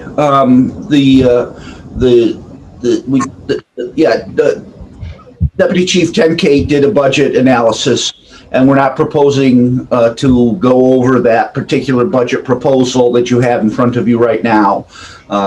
The thought would be that the director engineer would have a range of between 75 and 80, that the code enforcement officers would have a hourly rate, because we're proposing that they're part-time, of between $25 and $30 an hour. And then if we hire, instead of a CEO, a code compliance technician, that the hourly rate would be between $20 and $25 for a part-time role. And those part-times will always have someone here and have people that will be able to modify their districts so that we don't have any vacant time.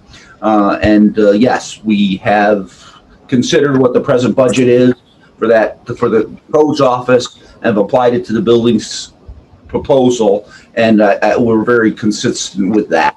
Now, obviously, the present office is going to go into the marshal's department, so that the fire department has a bit of an increase on their side. But again, that's also built into Chief Friedman's proposed budget for your consideration.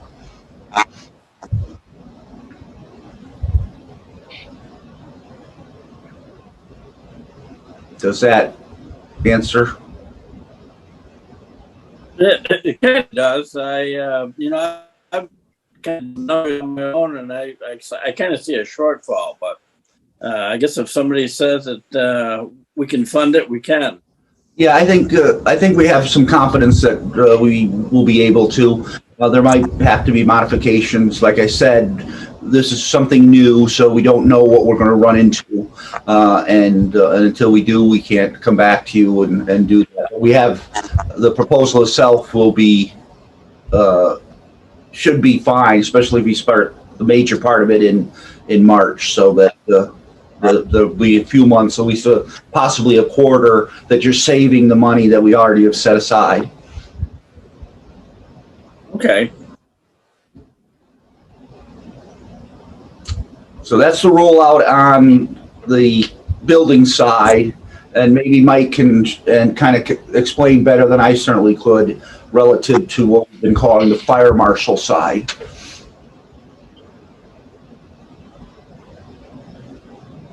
Or not. You want me to do that now?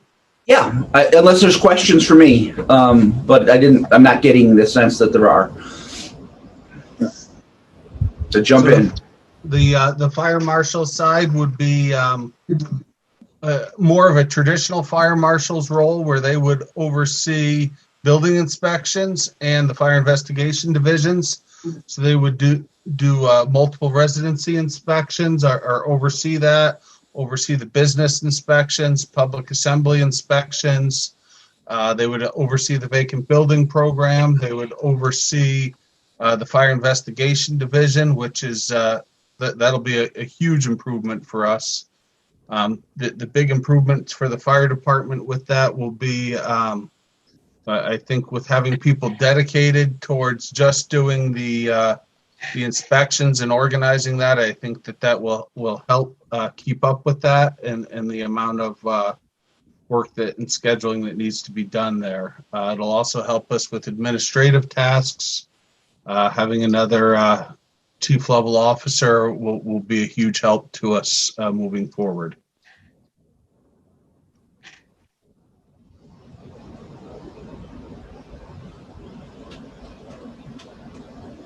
I'd be happy to answer any questions that anybody has about it. This is just opportunity for presentation on the whole overview at this point. Okay. Council, any questions for Deputy Chief Tenkate or Corp Counsel? Just one. I noticed that the new position here is capturing pretty much all the revenue that's generated from these inspections. Is there anything that's going to be funneled over to the code office?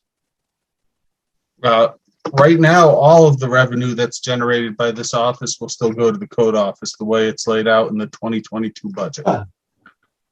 Excuse me. That's you. Okay.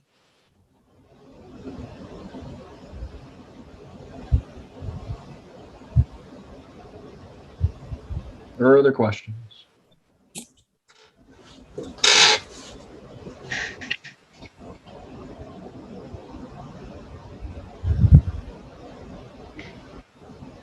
All right, hearing none, we're going to move on to the next item on the agenda, and that is consideration of a resolution to create a position of battalion chief in the fire department with a beginning salary of $81,327. We have a motion to consider. Bruce Tytler, do we have a second? Troy Beckwith, discussion.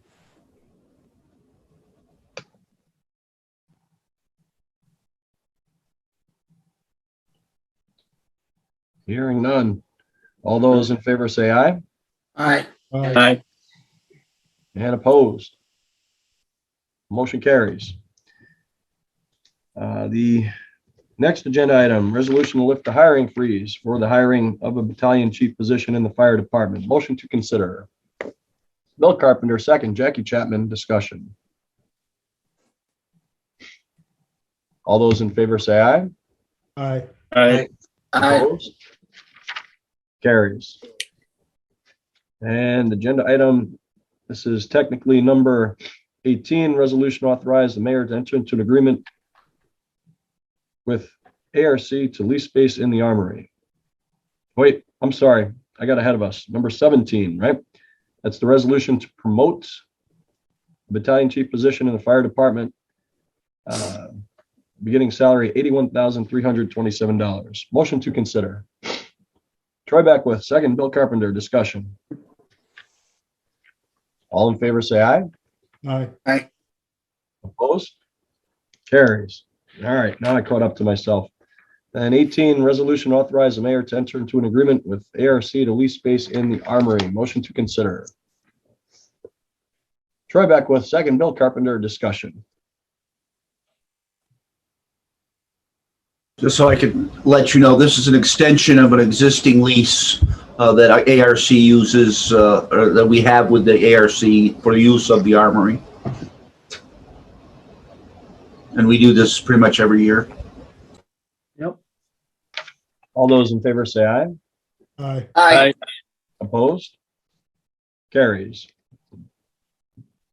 And number 19, resolution adopt funding priorities for the American Rescue Plan funds. Motion to consider. Bruce Tytler, second. Bill Carpenter, discussion.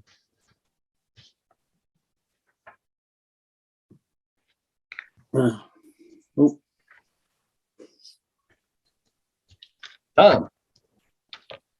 Now, there's a there's a good chance that since all these numbers are estimates, perhaps any surplus monies could be put towards the tree program or the sidewalk program.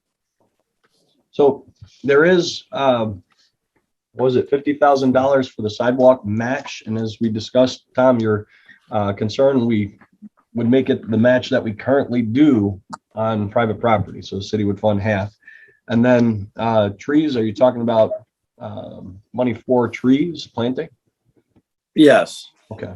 I've got an idea. We've been talking about some things and I'd like to talk to you after. I think we might have another opportunity in terms of the potential for planting trees.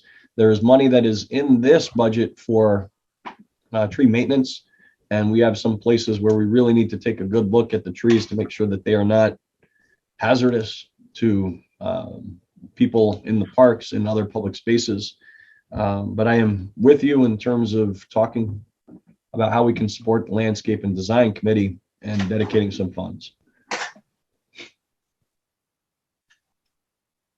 So I would say not from here, but potentially from another source. Okay.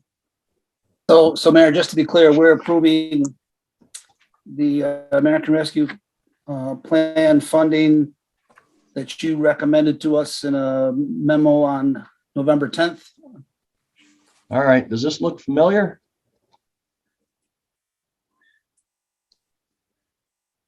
No. No.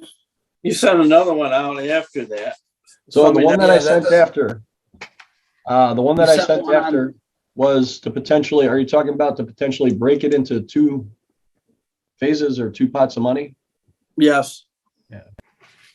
So if this is what council has discussed and is putting forward, and what I had put forward to council was to separate out priorities. And if council does not come to the conclusion that you want to approve everything that's listed here, to be able to prove the items that I would call are crucial for 2022.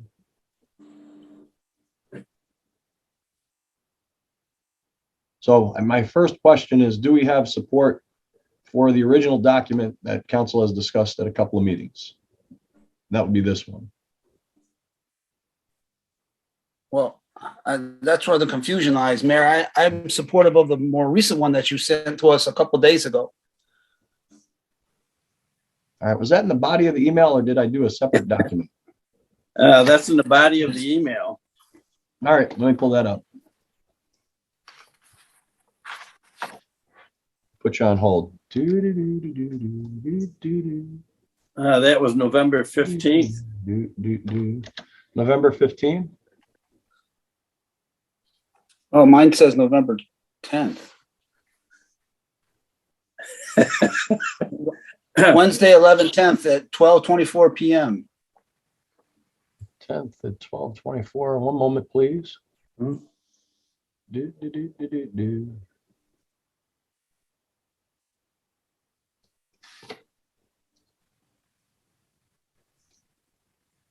I found the email. I just need to figure out how to open it.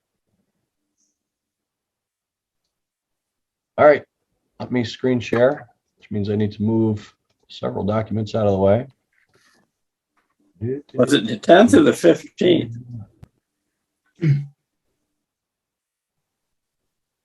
I'm sorry, I can't talk and. Okay, there's a PDF. All right, fingers crossed. Did I choose the right one? Yep. All right.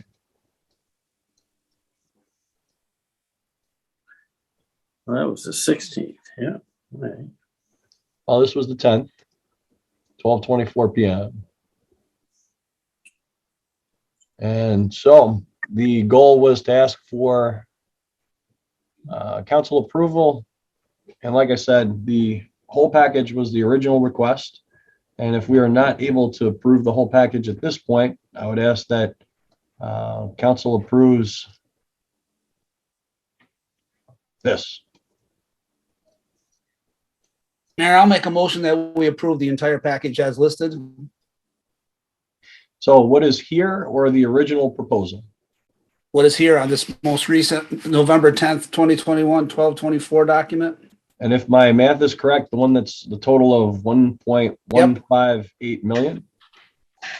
And then you have the other money as well on the bottom of that for other groups. Yeah, so you're saying to wait on the other funding. No, I'm saying approve this entire document, Ah, both sections. That's what I'm proposing. I make a motion, we approve both sides of this document. Yes, there you go. That's it. and I'll I second that motion. believe. Okay, there's a motion on the floor and there is a second opportunity for discussion.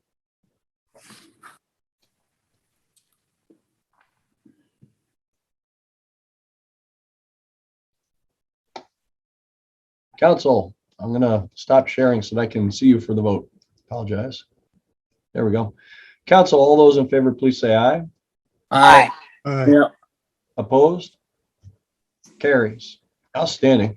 I just want to take a minute and thank council, our community partners, and everybody who's been patient in terms of the discussions. And we've worked to not just do what we need to with city resources, but also in terms of enhancing the ability for some of our community partners to better execute what they execute.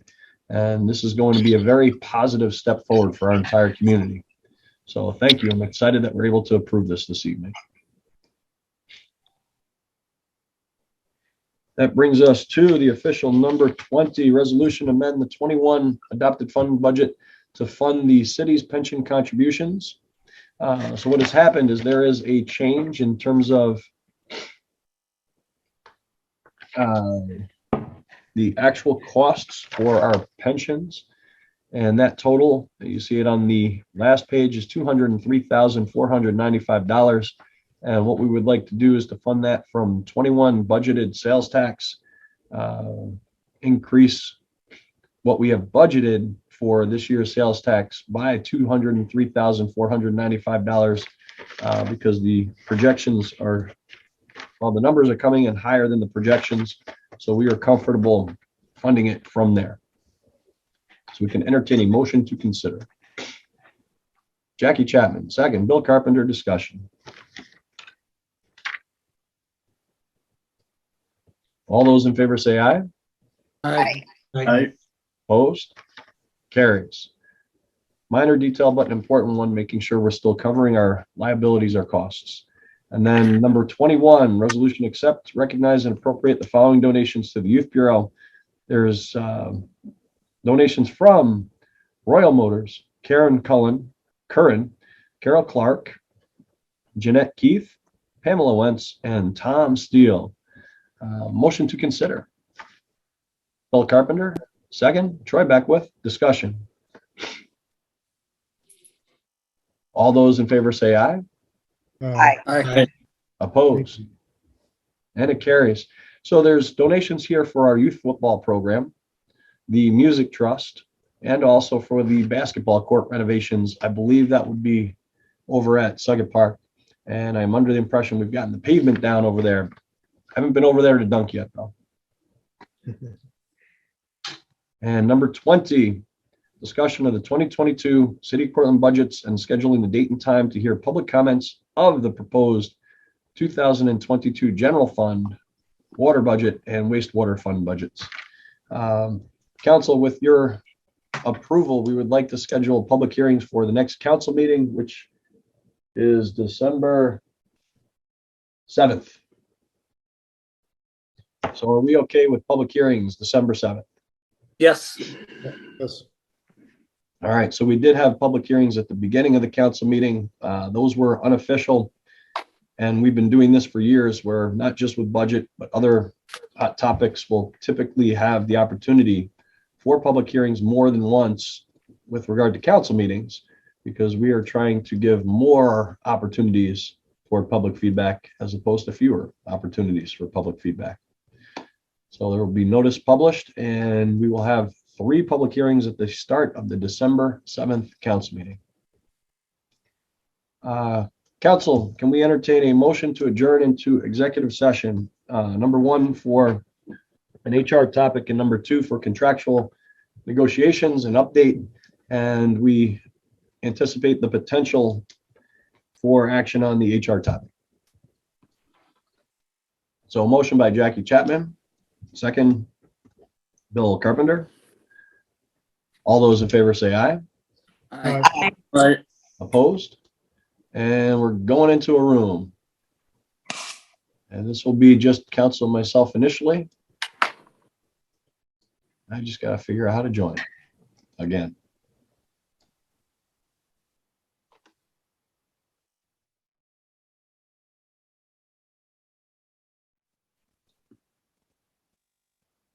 So I'm double checking here. We have Bruce, Bill, Tom, Troy, Sam, there's 5, and just waiting on Jackie. I closed the room, so she's not gonna have any options in a minute. Can we entertain a motion to adjourn from executive session? Oh, no, we can't. It's Jackie.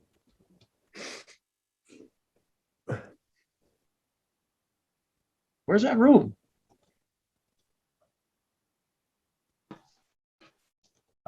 Here we go. I think she exited.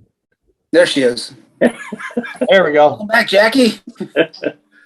Jackie, are you ready to make a motion to adjourn from executive session? I see a motion from Jackie to adjourn from executive session.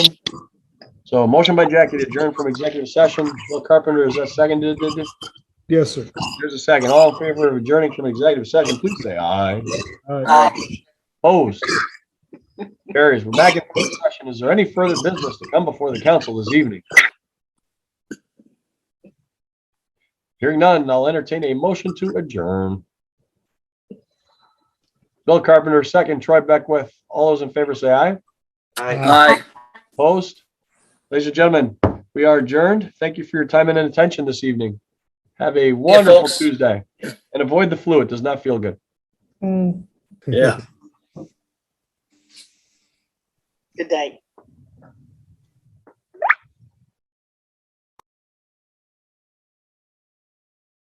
Stay connected.